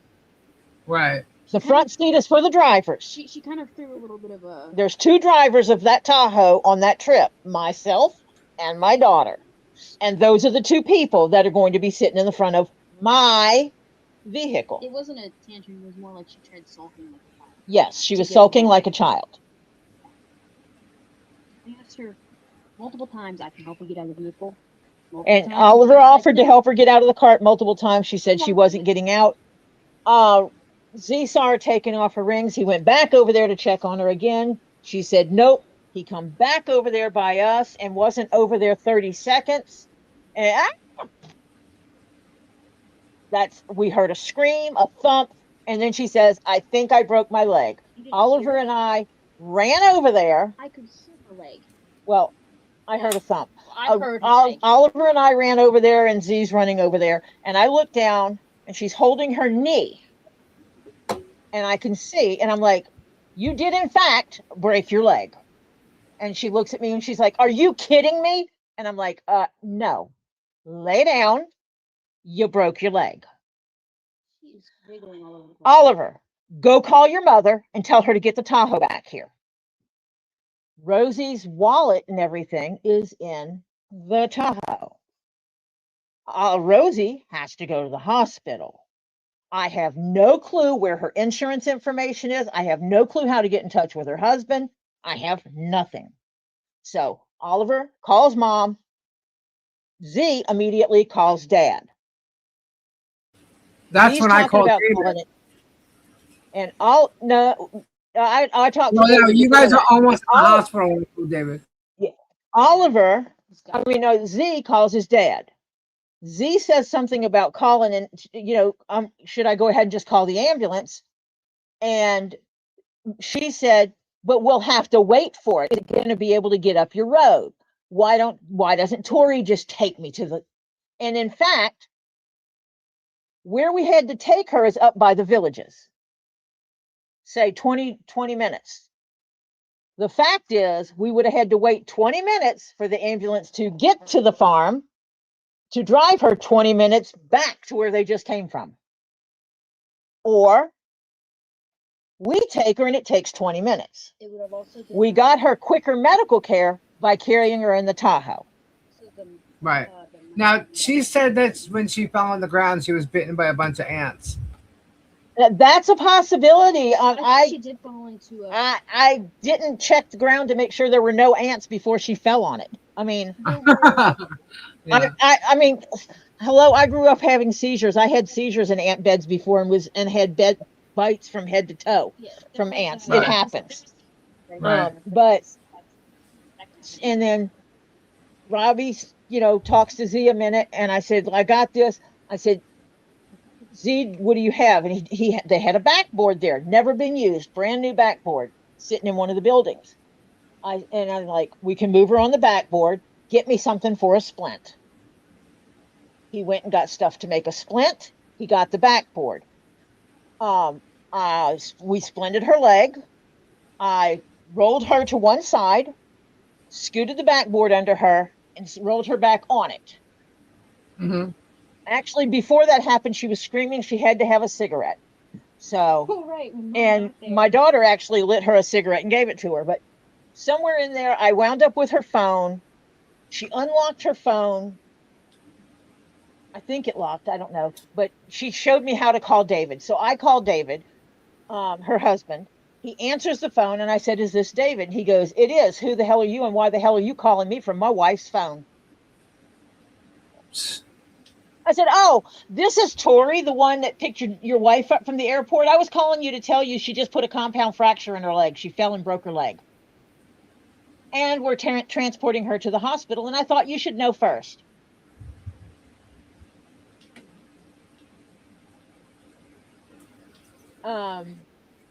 And then he said, and then he could hear her, and he goes, "Can I talk to her?" And I'm like, "Yeah, Rosie, your husband wants to talk to you." And I don't know what she said. Okay, whatever, or something. And they talked to each other. I think I put him on FaceTime or something. I put him on FaceTime so he could see his wife. And you know, I gave him the brief rundown of what happened about her falling out of the cart because she didn't call and ask for someone to come help her after she was told to. And she had her walking stick with her, but she had it folded up in the little inset on the dash. So Oliver, Lily, myself, and Z, 2 and 2 on each side. We get down and have the back hatch open. We drop the double seat in the Tahoe, and it's 1, 2, 3 up. And we spun her around, put head first in, slid her into the Tahoe, angled it at like a 45-degree angle so that the whole board would fit in the Tahoe. Mm-hmm. And Oliver sat in the single seat right next to her. And Z took us to the front. We took off and left Z there. And Riley met you at the hospital. Yes, because they told us where to go. And so literally, Robbie and I he pulled in right behind me. Mm-hmm. Because I was on the phone with him. Because I had pulled out all her stuff, information I needed, because I had her wallet, and she told me where her insurance cards were. I go in and I tell them, I have a lady out here who has a compound fracture approximately 4 inches above her ankle. And the lady looks at me and says, "How do you know it's a compound fracture?" I said, "Little indication of the bone that came through the skin."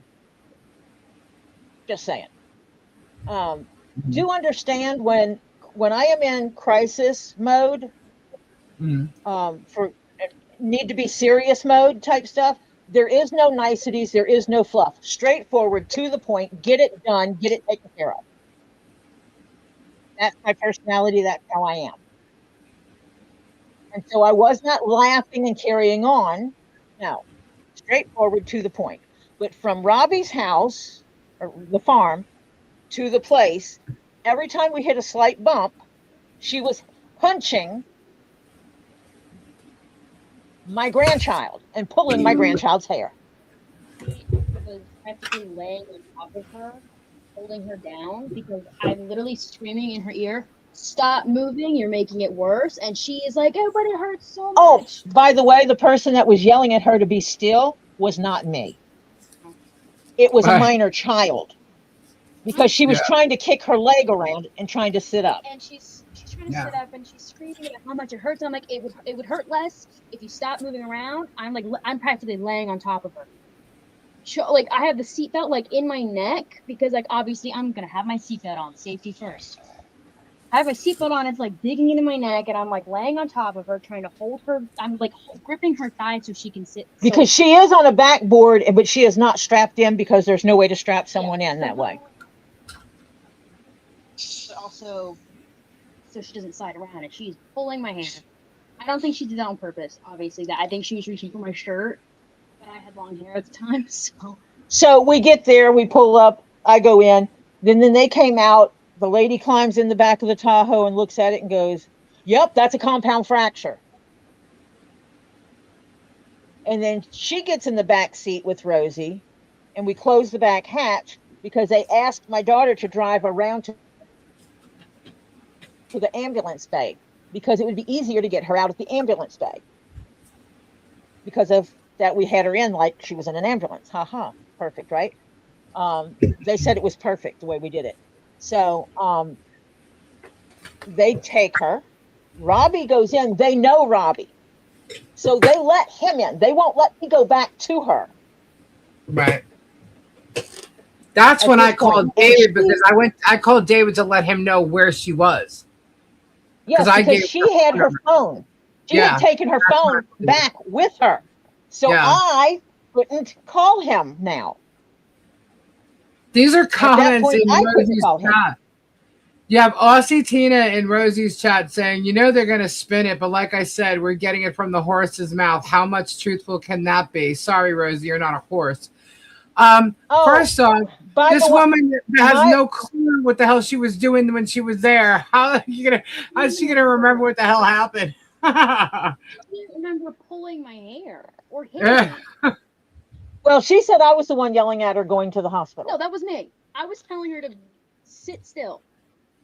That's the nicest way I said it, for YouTube reasons. And Christy Nunez says what's funny is she's trying to do the same thing with her lawsuit that Hales was trying to do with his, trying to stop people from talking about them. She's a hypocrite. Really? That's funny. Talk about me all you want. I can't do anything like that.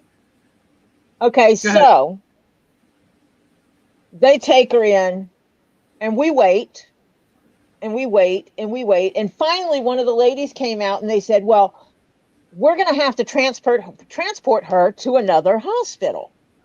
Right. We don't know when, but she will be transported to another hospital. And I'm like, okay. And they go, she can't have her possessions here. You have to take her purse and her phone. Yeah, that's. And I said, okay, well, let me go back and get this. And so I go back and I get her purse and her phone and tell her they're going to transport you to another hospital. They do not want to be responsible for this, so I'm taking it with me. Apparently, they all think you were yelling at her. Aussie Tina said, was Leatherface really yelling at you after your accident? No, my grandchild, the teenage grandchild was, the minor at the time, grandchild. The 16-year-old grandchild was yelling. That was being beat up by her at the time, being hit on. I would never just blatantly yell at somebody for no reason. I'm yelling at this woman for her own physical safety. Right. To stop moving or she will actually make the break worse. So I get the phone. I go to the front desk. They've already made copies of all her medical cards that they needed. I open the phone and her phone didn't have a lock on it because I was able to get back in it. And I pull up the phone number for David and I say, when you transport her, you must call her husband. Right. This is his number. And they say, okay, you brought her in. Can you went out? Your information. I said, sure. Okay. Gave them my information. Right. So they now have David's phone number and mine. And I told them to call him. Right. The next day, I took her phone and put it on charge because it was not doing well anyway. Put it on charge so it could be taken back to the hospital when they contact us about her transfer. He calls the phone and said, why the hell do you still have my wife's phone? Jesus. And I went, because they still haven't they still haven't contacted me that they transported her. Did they contact you? And he goes, no. Why would they? And I said, because I gave them your number because you're her husband. and I told them to call you. Right. And he goes, well, no, they haven't called me. So I call Lisa and say, I don't know what the hell to do here because I don't know the hospitals in Florida. They've moved her somewhere, and I don't know where the hell she would be. Lisa goes, I got this. Lisa gets on the phone and starts making phone calls. I don't know what Lisa did, but all of a sudden Lisa calls me and says, I found her. Yep. So Robbie calls me and said that he's going to go see her. I tell him, come see me first so that I can give you her phone. Yep. And a charger. So she has her phone. So Robbie swings by the house. I gave him the address. He swung by the Airbnb we were staying in. I gave him her phone and a charger. And Robbie went to take care of that. I have 2 other people I'm responsible for, one of which is a minor. But so then Rosie's mom, I had asked David if someone was coming down, and he said probably her mom because I have the kids and I have to and work and everything. I'm like, okay, fine, whatever.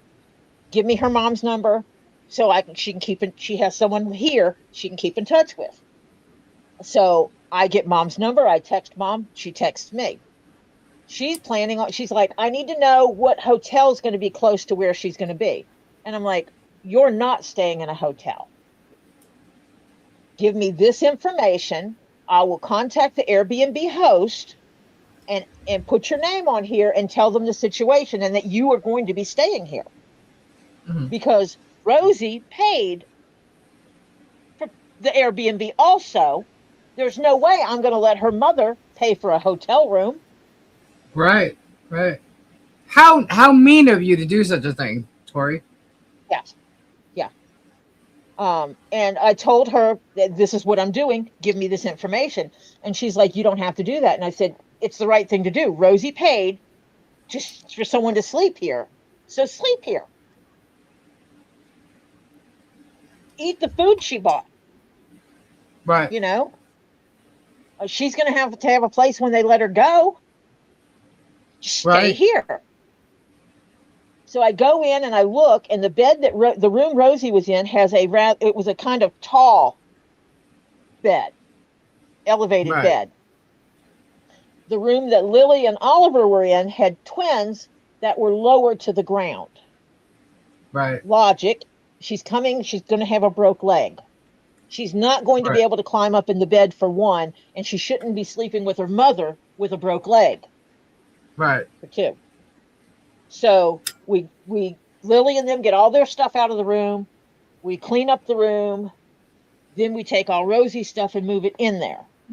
And there was a dresser thing there. I opened the top drawer and I just laid her pill container in there. Right. And all her pill bottles in there and her purse in there, and I closed it. And so we set it up and waited for mom to tell me when she was going to be in town so I could give her the code to get in the door. And then Lily moved over to the room that Rosie had been in, and Oliver opted to sleep on the couch instead of sharing the king-size bed. Oliver's like, no, I want to sleep by myself. I'll sleep on the couch. And it's fine. You know, it wasn't a big deal. Right. And she was in the hospital for X number of days. I don't even remember how many days. And then her mom ordered a wheelchair and a walker to be delivered to the Airbnb. And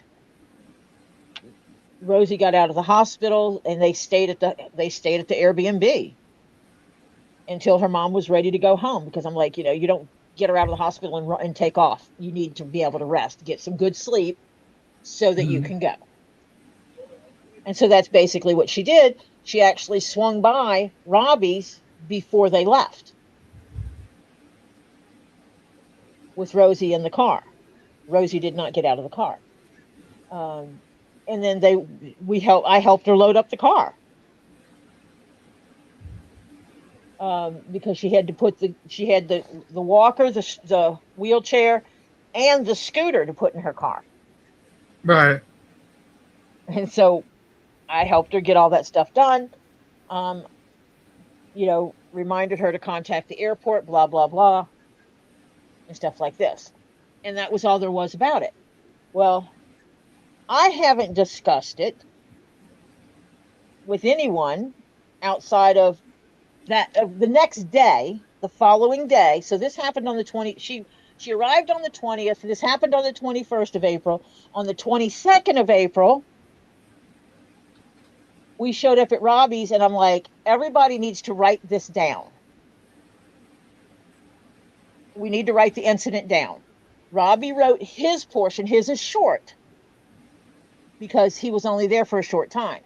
Z goes and writes his. Oliver writes his. Lily writes hers. I type mine in the computer because that's what I do. And then everybody brings me theirs, and I type them up exactly the way they wrote them. Run-on sentences and all.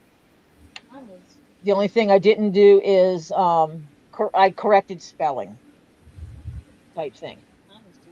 And I typed them all in. We dated them, printed them, and went and got them notarized.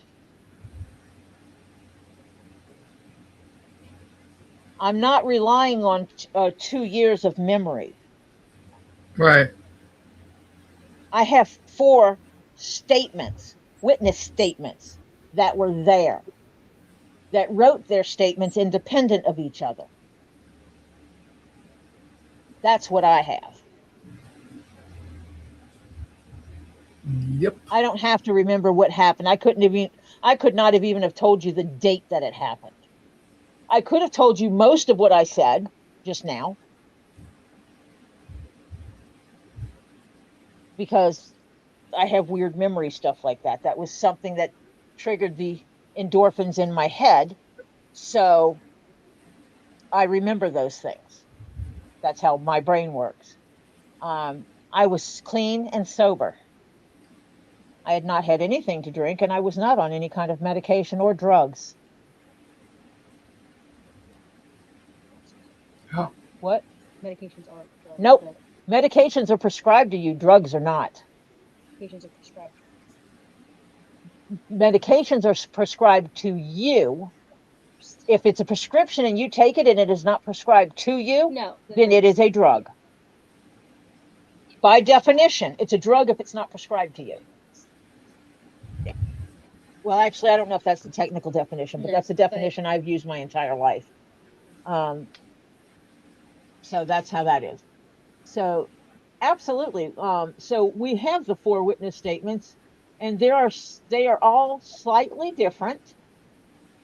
In that my daughter included everything from the time we picked her up from the airport. Yeah. Yeah. Yours started that day. You gave the statement of that day. It's just weird. I can't. It's just weird how all this other stuff is like being said and brought into it and everything. It's like it's so much bullshit. It's like, first off, how does she even claim to know everything that went on when she was so out of her freaking mind? You know, like she was even told things that happened, and she's even repeating that she doesn't know. She was on way more than just mistakenly taking, one of her child's pills. Oh yeah, because her medicines were messed up. Yeah, her medicines were messed up too. Oh, She take a triple of something that she takes? She took 3 pills instead of 1. And she's on a lot of medication. Because documentation is important. Yeah. I can tell you every medicine that was prescribed, that she had with her, that was prescribed to her that day. I am not going to because it's none of your damn business, but I could. Right. I could show you her pill bottles because I have pictures of them. She was messed up, guys. I could show you the inside of her pill container where she fixed her meds, where you can see, because I took those pictures after she had me looking at her meds, pulling medicine out that didn't belong to her. Right. Now, just for the record, okay, like no one is even saying that she didn't purposely take this medication. She did it thinking that she lined her medication up properly. The thing is, she's legally blind, and she messed up. Not her, it's not my story to tell, but I'm going to tell this portion of it. Right. They had a death in the family, and they had to go to the funeral. Correct. And they were staying overnight or over 2 nights. I don't remember how. Well, I don't know that part because I wasn't there. I'm going by this is what she told me at the time of why she had this bottle in her. She grabbed the child's medicine and dropped it in her own pill bag, a Ziploc bag of pills. Right. To take to this family thing. And it slipped her mind, and she didn't take it out prior to packing that bag up to go on the road trip. Right. So, and she is legally blind. She Right. can't see.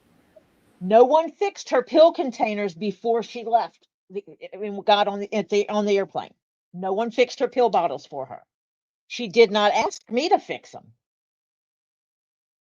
She did not tell me she couldn't read her pill bottles to know what medicines go where.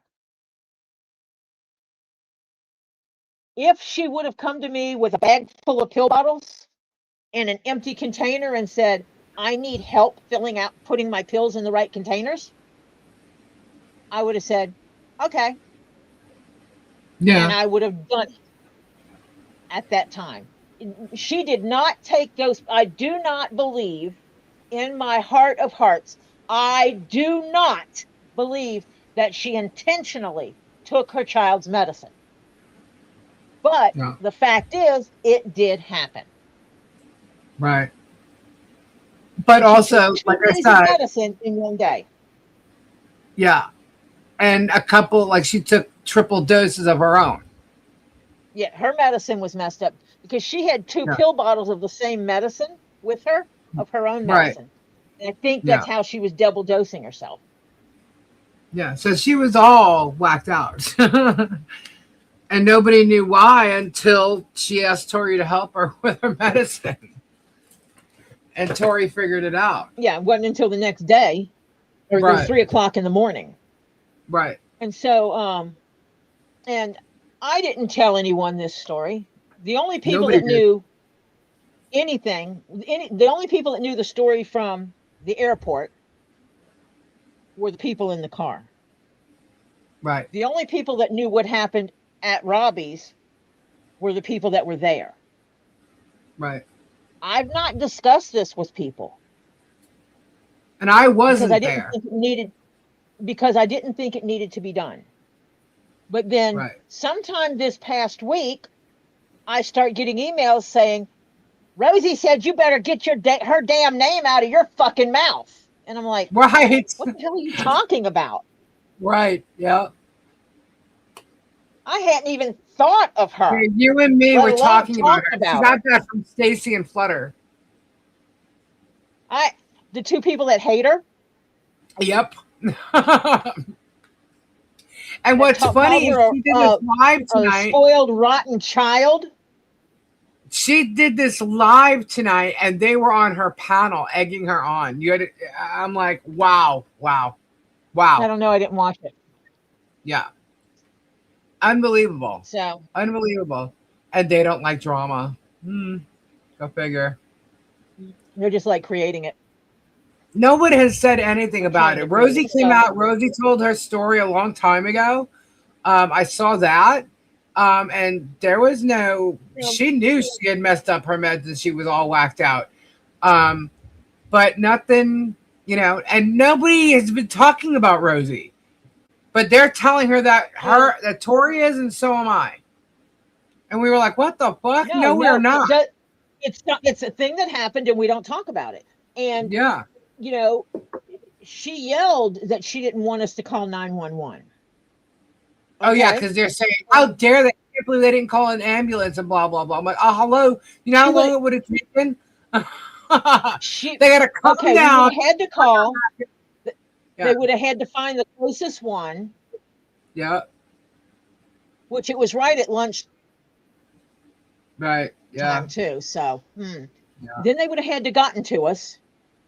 Yeah. And then they would have had to drive her there. She would have had to have waited probably 30 minutes to an hour longer to get medical care. Yeah. She said no 3 times. 2 to 3 Now times. I No, wasn't no, in the no. car on the Don't car call ride down to 911. Florida. Take me. Oh, sorry, go ahead. I don't know what she's I don't know, but she was like, no, no, no, don't call 911. She said that Yeah. herself. And Robbie was on the phone with Z when she said that because Robbie Yeah. heard it. She said the times don't call. So we didn't.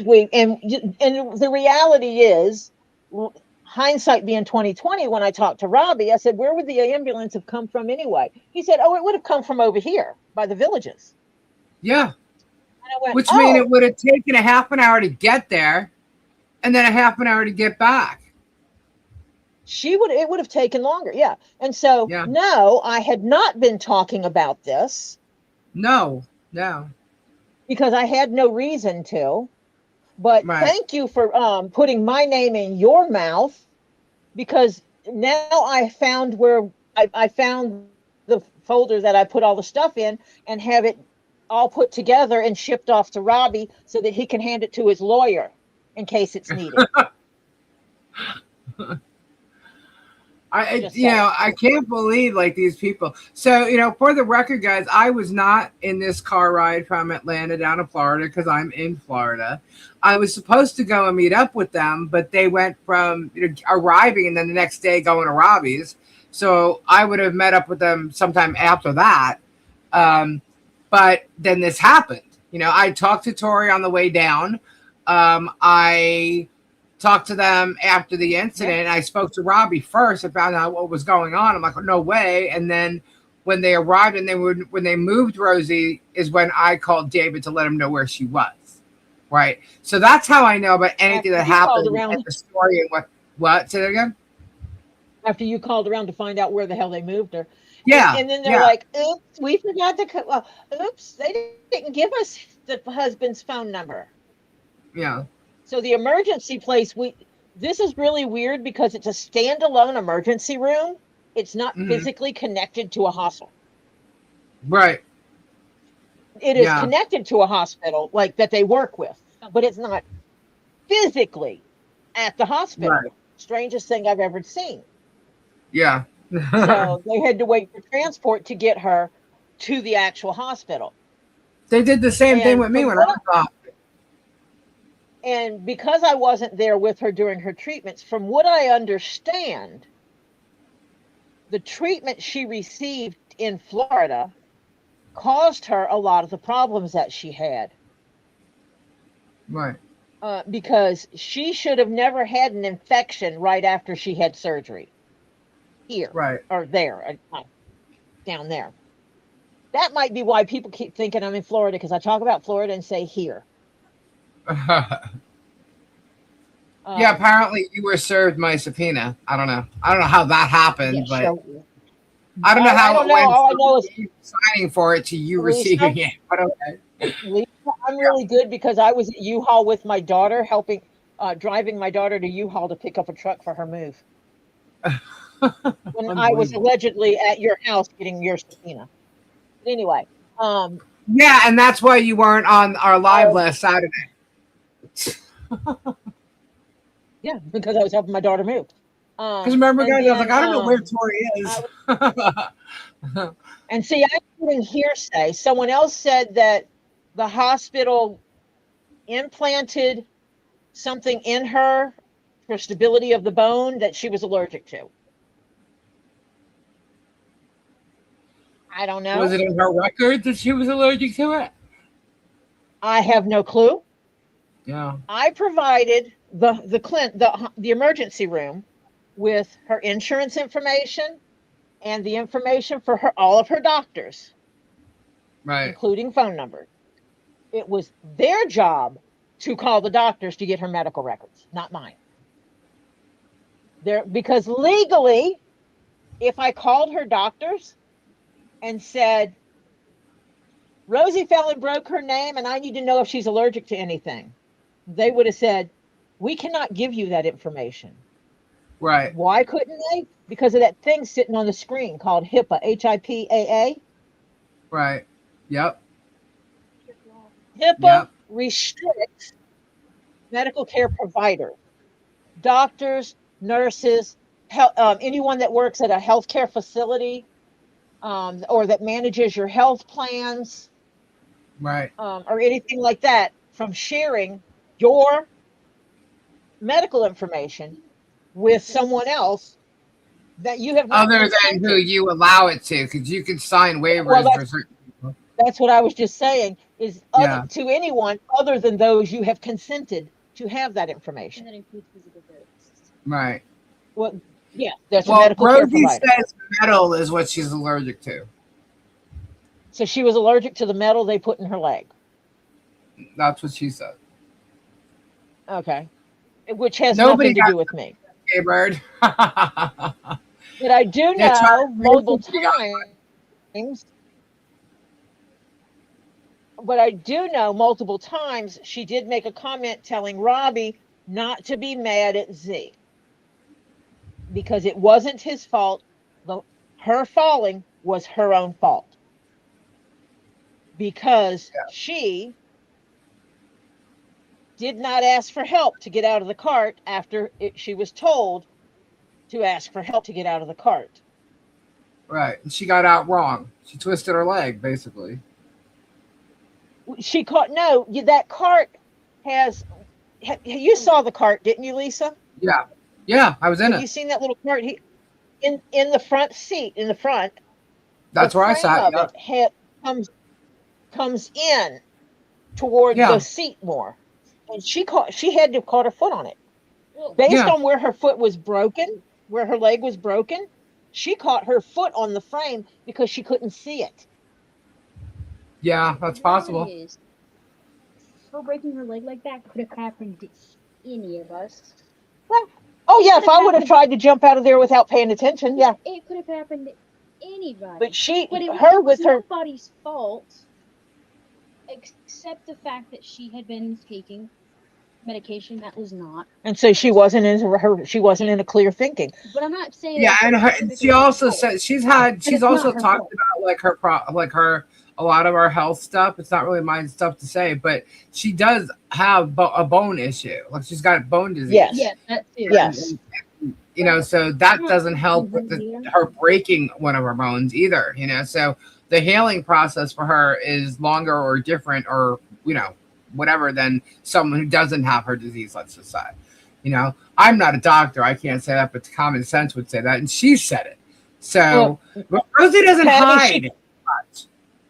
She could not have read anything to consent to surgery. She is legally blind. She actually asked me a couple of times to read labels for her. The forms that they would have given her to read are written so small she would not have been able to read them. I mean, they would have had to have read them to her. Right. But because I provided them with her primary care physician's information, they had access to her medical records. Yeah. At that point, I gave them the information they needed. Look, you took care of her. You got her. From You got her her to where she give needed to them be. what they You needed to contact. contacted her husband. You spoke with her mother. You spoke with the people you needed to speak to. You made sure she had her phone. You made sure everything was taken care of there. You were the one who basically took care of her needs. You know what I mean? And for her to sit there and try to go off on you is bullshit. You know, if you didn't do what you did, it would have been worse. Or could have been I don't worse. think she's a diabetic, but she is a smoker, and smoking slows down healing. I think it's just kind of. Yeah, they probably could have called the pharmacy as well. I gave them. My daughter went to the house, took pictures of all the prescription bottles, because we were not taking her prescriptions to that emergency room for them to lose them. Yeah, MRSA is around in a lot of hospitals. It's like a hospital-born. Oh gosh, yes. Staph and MRSA. Yeah. Yep. So all this So bullshit about a cover up and all this crap. There was not. The only thing no one was saying, or I don't think Rosie said, is that basically she was all fucked up when she was down there, innocently fucked up. I don't believe. I mean, I didn't see and witness because I wasn't there. I was going to meet you guys afterwards, but from what I know of everything that went on at that time, she didn't purposely fuck herself up. It was a mix up because No, she when she woke me up at 3 o'clock in the morning, she asked for I was help. truly distraught at Right. the thought that she took her child's medicine because it took her that long to realize she was feeling wrong. Right. And that's why she woke me up holding a bottle and saying, what is this? Yeah. And I read the bottle, I read the name on the bottle and read what it was. And she said, I think I took my child's ADHD medicine. It was in my bag of meds. And that's when I walked into the other room. She got her medicine. She got her medicine containers out. And no, she didn't sleep that night. And put it in, washed my hands. You're Mr. dried Burpee my Farty. hands, and then went through. Oh, am I doing it now? No, you're good. And I went through all of her medicine, and one section at a time to pull her child's medicine out of them. It was in every morning and every night pill container. And if you know anything about medicine, ADHD medicine has what they call a half-life. It's from the time you take it, it's how long it takes for the whole thing to get out of your system. These are once-a-day pills. So they last longer in your system. They start to wean off when it's time for you to go to bed. They're supposed to. However, if you take it in the morning and then you take another dose before the first dose wears off of you, you just spiked it and it lasts even longer in your system. And that's what happened.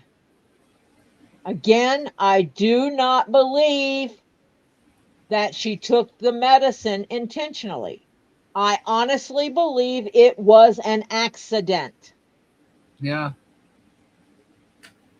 Because she was truly upset when she realized what had happened. And I did look it up to find out what she needed to do because she's on numerous meds. Yeah. And if there was going to be a serious drug reaction, if it would have said, if someone takes this pill and they're taking that pill, take them to the hospital. I would have taken her to the hospital that night. With or without her willingness to do so.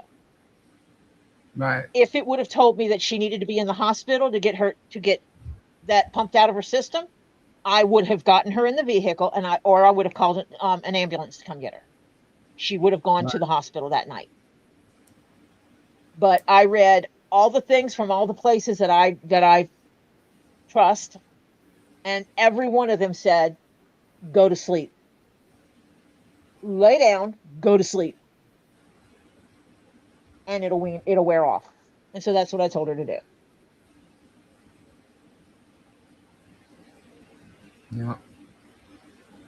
And I was listening to her live because we supposedly said something about her or whatever, and it was not tonight's live. It was the last live she did before that, and she was saying how that next morning, because you're the one that doesn't like young kids or whatever, she had to bang on your door or whatever to get you to come out, and that she found herself woken up like half on her suitcase surrounded by a bunch of pills on the floor. Oh, okay. And then you were like, the day's starting, we gotta go, let's go. Like, actually, she you off to be like this big bitch. She was up at 8 o'clock in the morning banging cabinet doors. Mm. She woke everybody up in the house. Huh. And This is what I I'm saying. am not She's all freaked responsible. out. Wait a minute. This house had 3 bedrooms. She Right. picked her bedroom. She was in her bedroom all by herself. My grandchild and my daughter were in the bedroom with 2 beds. And Right. I was in the other bedroom with 1 bed. Why would I know where she slept? I do not creep on people and watch them sleep. That's a little rude. So why would I know where she was sleeping? I told her to go climb in the bed and go to sleep. She said, okay, I'm going to climb in the bed and go to sleep. This is an adult. I was treating her like an adult, and I thought Right. the adult would go climb in the bed and go to sleep. Right. I was there to give her a ride to and fro and cut and split the cost of the place to stay. I was not there to be her nanny, her caretaker, her mother, or her spouse. That was not my job. I was not Right. being paid to take care of her. If she Right. needed a caretaker, they could have hired one to go with her. But it Right. would not have been me. Right. I think it's a little. Rude isn't the word that I want to use. I feel like it's a different word. I just can't think of it right now. But to downplay and lie about how we took care of her really irks me because we did a lot more for her than what most people would have done. Right. I agree. You are I correct. agree. Not She was okay, upset that first of all, not many people would. in the hospital. She stated no one was there for her. Robbie's the only one she Oliver saw. couldn't go with two. Okay, first of all, I went in the room with her in the emergency room because I tried to get them to let me take her overalls off of her and take her shirt off Because she didn't want them to cut her shirt, and they refused to let me take her shirt off of her. That was the Get Swamp shirt, right? Yes, and they cut it straight up. They didn't even cut it like on a seam or anything. They wouldn't give me the scissors for me to help take it off of her because I would have cut it on a seam and could have sewn it back together. I Right. couldn't go in there. But I went in the room with her they wouldn't let me at first. They absolutely would not let me. You're not family. You can't go in. But they let Robbie go in because they knew him. Yeah. Buddies, kind of thing, friends. They let him go in because he goes, hey, she came down here to see me, kind of thing. And so they let him go in. They wouldn't let me go in. And I couldn't go in either because I was even a minor, so at that time. And I had 2 other people to take care of that were living in my home at the time that I had to be Everybody responsible was for as checking well. on her, making sure she was okay. Then her mother showed up like pretty much real fast. Her mother was there like as soon as she could get there. Hold on. If you hold on a minute, I can tell you what day her mother got there. And I was in contact with her mother. I spoke to her mother every day after her mother arrived. Yeah. And then you let her stay at the Airbnb. I mean, she was there this is such bullshit. So I don't understand how and why this came about, the way it did. But, hey, all I know is her talking about whatever she talks. She's got more people on her channel now, and she's all kinds of grateful for that because that's a lot of what she wanted. So good for her. Good for her. Kudos to her. I just can't believe that this bullshit's going on 2 years later and it's nothing. And the only thing that nobody talked about was how messed up she actually was.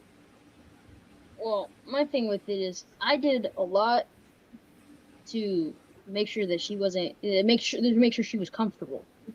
I mean, Right. I was uncomfortable. I was uncomfortable half the time to make sure she was comfortable. Right. And how old were you I at mean, the the whole- time? I was 16. Yeah. 16 at the time, and I'm trying to like make sure this grown woman is comfortable. I'm feeling uncomfortable. So Right. she arrived on the 20th. This happened on the 21st. Robbie was with her and talking with people with her on the 22nd. And her mother arrived on the 23rd. She either arrived on the night of the 22nd or the morning of the 23rd. I can't remember. Night time. So she arrived. Okay. She arrived on the night of the 22nd then. It was like So the day after it happened. Because as soon as she found out about it and it was like, I'm going, she grabbed what she needed and jumped in her car and took off. Yeah. Whole thing now. Whole ride from the airport down to Florida, I'm trying to sleep because I'm perfectly fine with car rides. I can stay awake for most car rides, but it's like I'm in the back seat. I don't have. It's not. I'm not the front passenger. It's not my duty to make sure that the driver stays awake or anything like that because there's a front passenger. So I'm gonna sleep. I barely got like 20 minutes of sleep for a 5-hour car ride because every time I passed out, I was shaken awake. Yeah. Literally, this is not like a joke. She literally would shake me awake or like tap me rapidly. Put it this way, never again will I make a special trip and spend money to help someone split the bill for an Airbnb and be their transport to go down to Florida. I will not do it again. I mean, and also I wouldn't either. But it's like That broke me. Yeah, I was Yeah. pretty uncomfortable. I was Marcia says, I would like to know who brought up this old story to mull it over again because that's what I can't figure out who did. They're blaming either Lisa or Tori. Well, from what I gather from Rosie's mouth, it was Lisa and Tori who were talking about her. Nope. And that's a lie. And that came from Stacy and Flutter. Go figure. Well, that's because they lie. Because I hadn't thought about any of the three of them in a very long time. Yeah. It came from Stacy and Flutter to Rosie, and somehow Miyagi was going on about some kind of cover-up. And played out this cover-up for like a couple of videos or something. I didn't even see these videos. Everybody she can't told drive. me. She's legally blind. She cannot drive. So there's certain she could have arranged, and they did arrange her airline ticket, but Robbie couldn't go get her from the airport and provide her with a place to stay and run her back and forth. That wasn't going to happen. We went above and beyond. And she was talking about it, and then she made a comment. It was, I guess it was in Robbie's chat or in your chat, Lisa, about how, oh, Tori, you should come down or something like that. I don't know how the topic got on there. And I was like, oh, yeah, let me see what I can swing. Because normally I am not down there at that time of year. Normally I do not go down there when it's hot. Yeah. Because I live in the South. The only time, Rosie was mentioned was Miyagi being brought up. I don't watch Miyagi's shit. I don't. I refuse to watch it. I'm like, ugh, God, please. I don't watch her stuff. Yes, Bonnie, she could have arranged she could have arranged a travel companion, absolutely. But me, being the type of person I am, which I'm breaking myself of this, let me see what I can do and see if I can swing it. Right. And I have to admit too, just from dealing with Rosie online, you know what I mean, and hearing her talk about her life and things that are going on, and then coming down, I don't think if Rosie needed help, I don't think she was in the frame of mind that she would how when because she found out that something was going on with her other eye, right? right before this. This is what I remember. So she may not Well, have been in the eye that she before. has, the eye she has is her bad eye. Right. She And had two eyes. Her good eye had to be removed. right. And now her bad eye was getting worse, right? And Yeah. so it normal, it would be normal that someone just wasn't ready to accept needing more aid or more help, which is probably why she felt she can travel alone, and obviously maybe not. Well, you know what I the mean? only reason why her husband didn't have a fit about it was because they got her direct flight. Say that again, because you kind of cut out. So they take her to the thing. They got her a direct flight. The only reason why he was okay with her coming down is because they got her a direct flight, and Right. somebody she knew was going to be there to pick her up, and she Right. was not going to be left alone. She was going to have someone there with her. Right. Okay. Yeah. I just think that maybe she wasn't in the frame She of got- mind. yes. And I'm gonna say Help this now. It is not. That. I've only heard Robbie talk about Rosie's random treasures. the not eat it. airport- Yeah. We didn't say nothing, And if they're gonna talk about, us saying something, they should actually pay attention to the shit that they said, because they've been saying shit about Rosie for years, and that's the fucking truth. They were all mods in Robbie's channel. They all ended up being mods here. And backstage, I can tell you right now, because they're not on Robbie's backstage. But backstage in my channel, Rosie liked to come on my live. She'd always ask to come on my live. She was on my live a couple of times. But my channel is, I just don't bring people up like 4, 5, 6 people at a time to just come on the panel just because. I don't do that. I never did. I may have done it once. But, here, like the people that are on my panel can hold conversations. And I'm not saying, not everybody can. I'm just saying that the people that I usually have between me, Tori, my cousin, Robbie, and sometimes you'll see Rich on here, we can hold conversations. And we all, especially me, talk over each other. Okay? Clearly admit that. So when you have like 2, 3 more people on and everybody's trying to talk at once, like if I go on Stacy's channel, I couldn't stand it. So I won't do that on my channel. I don't like it, so I never really did it, and so when, before, the Hales versus bullshit happened, I've had her on. We actually had her on for a crafting thing, and Rosie was hilarious. Absolutely hilarious. Kimmy the mod was the one that didn't want her on. All the mods from Robbie's channel did not like Rosie. Okay? And that's just the truth. They can all deny it all they want, but they all had problems with Rosie because Rosie's very out there. She says things out of the norm, and if she said things in the chat that, maybe she shouldn't have said, as a mod, we couldn't remove it because she's a mod.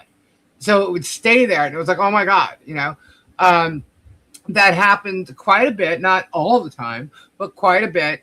And they would always complain. All the mods complained about everybody. Thank God the mods now that are on my channel and in Robbie's don't do any of that crap no more.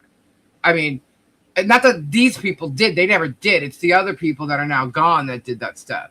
And Stacy and Flutter especially was one of the ones. Flutter, Stats, Kimmy the mod are the 3 that would go off on each other all the time in every mod, and me, and they all went off. Stacy, I don't want to say she did that too much because, as you know, Stacy's low tone and she tries to pretend she's not Miss Gossip Queen, but she really is. As a matter of fact, she's the messenger. She's the one that sends all the information. She's the one that copies and screenshots, and she's the one that saves all everybody's videos and sends them out. She did it with me. But I didn't get to know Stacy until Tori went to have her knee surgery.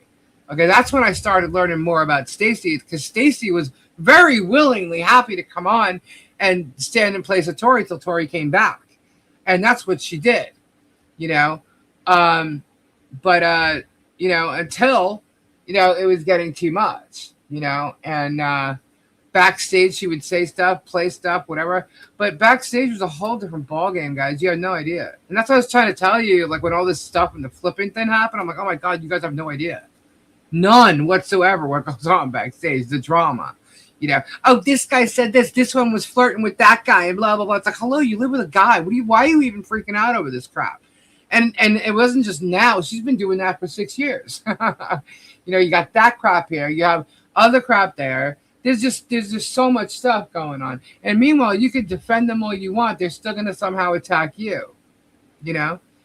And, you know, I got blamed for something that I was not even around on Robbie's channel. And it was all because of Tammy, who pissed Tori off. Not Tori, sorry. Who pissed Flutter off when it comes to Tammy? Stacy. She got jelly at Tammy when Tammy was on Stacy's channel. Then Flutter flipped out when Tammy was on my channel. It's just crazy teenage bullshit that was going on. And, you know, it was insane. And I'm just so glad we don't have anything like that at all anymore. Nothing. We pulled those weeds too. They're gone. You know, yeah, it took things to make us see it, but they're gone, you know. Now they're doing it over on their channel and claiming they're not, but they are. But it's just funny how they pulled Rosie into this whole thing with them. And Rosie likes to go on people's lives and stuff, and Stacy allows that. And that's pretty much probably why Rosie went that way. Because Stacy and Rosie were having arguments in a Facebook group. They removed each other from the group and all kinds of crap. I'm like, oh my God. Oh, that's because it was the group. Rosie had created a group. Yeah. And you were having trouble seeing stuff in the group. Yes, and it's because Rosie was showing her leg and all the surgeries and stuff like that. And I told you guys, I get the feels. I can't watch that stuff. and I removed myself from the group. And then that was a while put you back in the group and you couldn't see anything. So Stacy created a new group. Mm-hmm. And Rosie flipped out about it. And so Stacy's talking to me, saying that how Rosie's being a baby, and all she wanted to do was help out and create the group so that Lisa would be able to see things. And guys, you know, I don't even go on Facebook. And blah blah blah blah blah. Yeah. It's just drama, all kinds of drama. And I can tell you right now, there's not enough room for more drama than there already is with Hellsverse. There's just not enough room for more drama. So, you know, it's all a bunch of yes, Caddy, yes. You know, and, you know, we just chose to ignore it and stay out of it. And here's the thing, when you stay out of it and you're quiet about it and they're over here in the corner and barking like dogs, you know, it's kind of like, what's going on? And it takes on a life of its own. It reaches us over here and we're just like, what the fuck? You know, where is this? Yeah. Where the hell did this come from? You know? And so now we're just like, okay, well, here's the truth. There you go. This is what happened. You know? Heck, a long time ago, Rosie took her fake eye out. I couldn't watch that shit either. Yeah, see, and she knew it. She would do it on purpose sometimes. I can't, ever since my mom passed away, when there's somebody that gets hurt or there's an injury, it's almost like when I see the injury, like even if it's just a picture of it, I get like, not queasy. It's just my nerves, like from my elbows to my fingertips, it starts like buzzing or something. It's really weird. I don't know why or how, but that's what happens. Even Gabe, I can't. And that's why you'll hear him sometimes come on, like the whole thing about him stubbing his toe. He like over dramatized that because he knows that I'll be sitting here shaking my hands to make the nerve thing stop because he's explaining it in detail. You know, I can't hear the actual detail. My dog the other day had a little cut on her paw, and Jeannie was telling me, and she's explaining, you know, I'm like, can you look at it? I was like, man, I'm like, I don't know why that is, but okay, because this is my dog, and I'm like, yeah, if I feel people are hurt or something like that, I'll be the first to come and do everything. My adrenaline will kick in. But afterwards, when it's, you know, all is said and done, and like you're gonna show me your little boo boo or something about it, you know, if it's a big boo boo like Stitch boo boo, I'll be like, You know, even if I helped you with it and got you to the doctor or saw it and it's bleeding profusely while it's happening, after the fact, it could be stitched up, healing, whatever. I'll get those switches. It's the weirdest thing. I can't explain. That's right. So no, let me see. Helen wanted to give away and gave me the fluoride out of it. She wanted to give away, gave it to Noelle. She wanted to give away and gave it to Lisa. Then she won another giveaway. So recently, within the last 2 months, she's won 4 damn giveaways on Robbie's. Yeah. She kept the last one because she thinks that she keeps giving them away or giving part of them away, and she thinks that's why she keeps winning, because she's not keeping it. So she kept the last one. She's on a lucky streak. And thank you very much, Helen. Yeah. All right, so any more questions when it comes to that situation, or actually any questions regarding anything that we talked about tonight? Because it was a lot. It was a lot. We talked about the Shizzy Dumbnuts and the Rosalind Dukes and Everett Tug and all the complaining about the, copyright stuff and me not being going along with for freedom of speech, which is completely wrong. I 1000% believe in freedom of speech. And then what else was there? Oh, the fake donors with the fake FBI meeting. I could tell you, I did tell you actually earlier that there was a state attorney's office meeting. But that's 1000% true. But what else did we talk about? Oh, Megan's challenge. Yeah, debunked her ass again. And the situation, this cover up, whatever this is supposed to be. Look, guys, they lie, they twist, they try to make things fit their narrative. None of them have content right now. And because I'm going to take somebody to court, they're threatening me with it. And they think it's all about, freedom of speech, which it's not. It's not. And, so here we are. This is what's happening. And they want to threaten me. They want to say all this stuff. And we're gonna show you what the law says. And even if it goes against me, which I doubt very highly, we're going to show you what the law says, and the law is going to handle it. And only a judge gets to decide what's fair use, by the way. Not YouTube, a judge. But Megan thinks I have 9 days, which I don't. I have 10 days, which actually starts Monday, because I was sent this today, which is Saturday on the weekend. So, Megan, pay attention. You can't even read shit. So anyway, we'll see what happens. We will absolutely see what happens. I don't know. Y'all might be surprised, or maybe not. Because here's the thing. If she wants to turn around and hold on, where did my thing go? Let's just say 10 days come and go, and there's no lawsuit filed. There's gonna be one. But so they put she puts her video back up. How much you want to bet it'll be taken down? She can put it back up on the platform. It's not going to change what I'm doing at all. It's not going to change what I'm doing. So,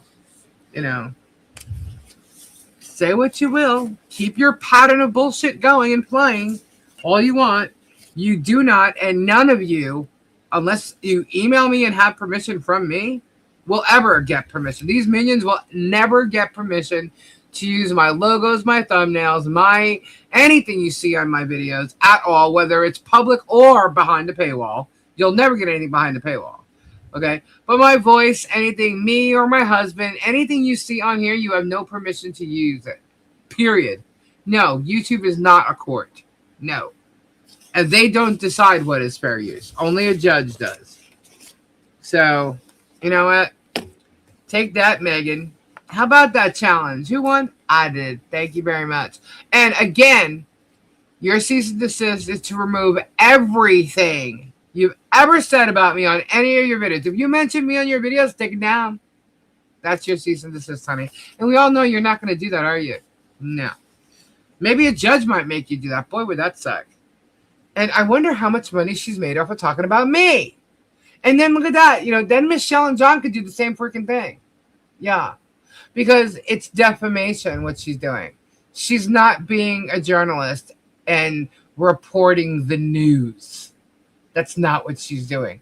She's not doing commentary, for the sake of public concern. She's not critiquing with opinions. She's biased and defaming and dehumanizing people, lying things, stating things as fact when they are not, and making people believe that. And guess what, honey? Your chat proves it all. Same with Jay Hips, same with Jeremy's, the same with Shizzy Dumbnuts. Okay? And not only do we have your videos, we have your chats to prove it. Because what was that word they used? What is it called? Defamation by what? Do we remember? Was it too long ago? Defamation by... Does anybody remember what I said? No, because I wasn't listening. No. It's called implication. Defamation by implication. So, look it up, Megan. I'm sure Tug's gonna. Maybe they need to use Westlaw and look up cases because they obviously have no clue what the hell they're talking about. But anyway, guys, I want to thank you so much. My Ko-fi is there if you guys want to help support the channel and support my efforts to do the things I do. And I appreciate it so much for any and all of you who do that and send super chats. Thank you, thank you, thank you. We did get super chats tonight. I know Starbucks said, hi, Warriors, $5. Here, let me show. Ruth and 30 jewels. Thank you, Ruth. Marla sent $5. Speaking of package, I got the Grand Girls chest of crystals. Sent them a photo. They're excited to get them. Whoop, whoop. Kim Chu, I saw this before. Okay, cussing. I'm in. Thank you, Kim. And Gina became a new member. Thank you, Gina. Thank you. And we just received a Ko-fi. Thank you so much. It did say some. Oh, no, it was Hannah. Thank you, Hannah. It's still, Ko-fi's still not showing up in chat, Tori. I know. I think YouTube blocked it. Oh, really? Yeah, probably because they don't want people giving money on Ko-fi instead of super chats. Well, that would be true. I can see them doing that. It makes logical sense Ko-fi to bot is me. still listed. The Ko-fi bot is still listed as a, because you have to add it to your moderators. It's still on there. So, anyway, Tori, thanks so much for coming on. Thanks for telling your story, because that is truth. And I know you got. I wasn't expecting Oliver to come tell. I did not ask Oliver to come in here and talk. Right. Well, I told everybody the other night when it was all coming up and people were talking about it in the chat. I said, "Well, Tori's going to be here on Saturday. If Tori wants to talk about it, she will. If not, then And I thought it would have come up earlier, but before we left, if you wanted to say about it. Yeah, I was surprised that Oliver was like, "I'll talk about it." Yeah. Well, it's the truth. People don't like the truth sometimes. I get it, but the truth is the truth. No, they don't. You can't change the truth. You can try, but the truth is always going to come out. And that's what we're all about here. We're not about bullshitting people, And that's why I spoke up. And if in a month from now you ask me about this, I'll give you the same story. Yeah. Apparently we change stories around here. You can ask me in 6 months also. I might tell you to hold on a minute, let me refresh my memory because I'll pull up the documents to make sure that I'm remembering it correctly. Yeah. Yeah. Tori, are you going live tomorrow? I'm supposed to. 5:30? Probably. Okay. Did you change to 5 p.m. or was it just that day? I was bored. Oh, okay. Tori has the documentation. Tori is the keeper of documentation. And the thing is I don't keep it all in. I don't Any piece of document I have it in more than one location. Yep. Got to. You never know what could happen to it. You know? But anyway, guys, if you have questions, just ask. You know, I know Tori doesn't like a lot of this stuff in her channel, but she'll still answer. You know, Tori will be live tomorrow at 5:30, and she comes on here Saturdays if she can. But Tori, thank you for being here, and thanks for also telling your side of things. Like I said, guys, I wasn't there, but I was around when it happened, and I was supposed to have been there at some point. But you know, I remember everything that went on, but I wasn't physically there. So Yeah, Tori was throughout from the moment she arrived. Literally, I picked her up at the airport. Yeah. We were supposed to meet up with you after the tour. Right. Yeah. We were going to come see you after the tour was over. Mm-hmm. Yeah. So that got halted. And I never ended up seeing Rosie because she was in the hospital the whole time. Right. And then when she got out, she went, all she did was go to Robbie's again and left. You know, with her mom. So, but, you know, nobody here is talking about Tori. Damn it, I keep saying Tori. Rosie. Nobody here is talking about Rosie. And so whoever's telling her that. Well, yeah, tonight we did. But that's because of all the bullshit, you know, and, you know, now she's trying to come out and create something that doesn't exist. And the fact of the matter is she was out of her mind when it all went down in the first place. So for her to try and explain details, it's just kind of funny. So anyhow, it is what it is. That's what happened. And as far as the hospital, the second that, you know, everybody got her taken care of and got her to where she needed to be, and, you know, whatever happened, what the end result is with her situation right now, that is nobody's fault at all. You know what I mean? Like it was an accident that happened, and as you know, it was a matter of whether it was taken care of properly by the doctors, by her, whoever. I don't know. You know, but you know, it's what it is. You know, and I'm not trying to have like no empathy for it. I'm just trying to be like blunt about it because they're turning it into something that it never was. And there's been enough of that going on. I feel bad that Rosie ended up in the situation she's in because that's terrible. It's sad, you know, and because of something that was just such a mistake. And I'm talking about, you know, being, you know, all jacked up on medication. That was what I believe to be an accident. But it was the people there. You try to blame the people that were there that actually helped you and took care of you. And that's kind of strange, you know, and I'm against that because I remember when it was going on and what happened and how everybody rushed to help her and get her taken care of and making sure that she had her phone, that her husband knew where she was, that her mother knew everything was coming down. And Tori did everything. So for her to attack Tori in any way is bullshit. And I'll stand behind that 100%, you know. And right now, I just feel like people are feeding her head with a bunch of drama because they like drama, you know. And, you know, say what you will, but this is the truth. And, you know, if you have questions, go ahead and ask. Email. You can email me or Tori. I'll get it to Tori or email her. Check out her channel. Be there at 5:30.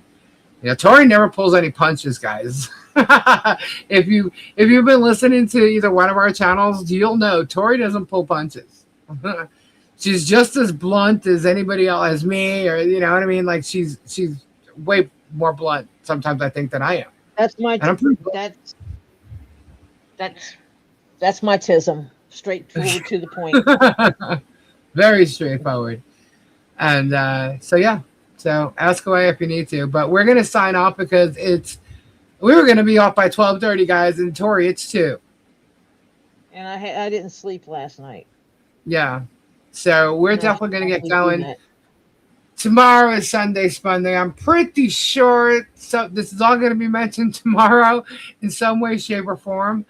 So for those of you who may not be here or don't get to watch the replay, I'm sure some of this will be gone over again tomorrow. And I'm sure they're going to spin even the challenge part of it. So we'll see. Sunday Spunday's arrived once again. So I'll be back here tomorrow night at 10 o'clock. And go check out Tori tomorrow at 5:30. And we'll see you then. And I hope you guys are still having a great weekend because it's not over yet. And I'll see you tomorrow night. Prayers out to all you guys. Thank you to my mods. You guys are amazing. And see you tomorrow. Say good night, Tori. Ta-ta. Toodaloo.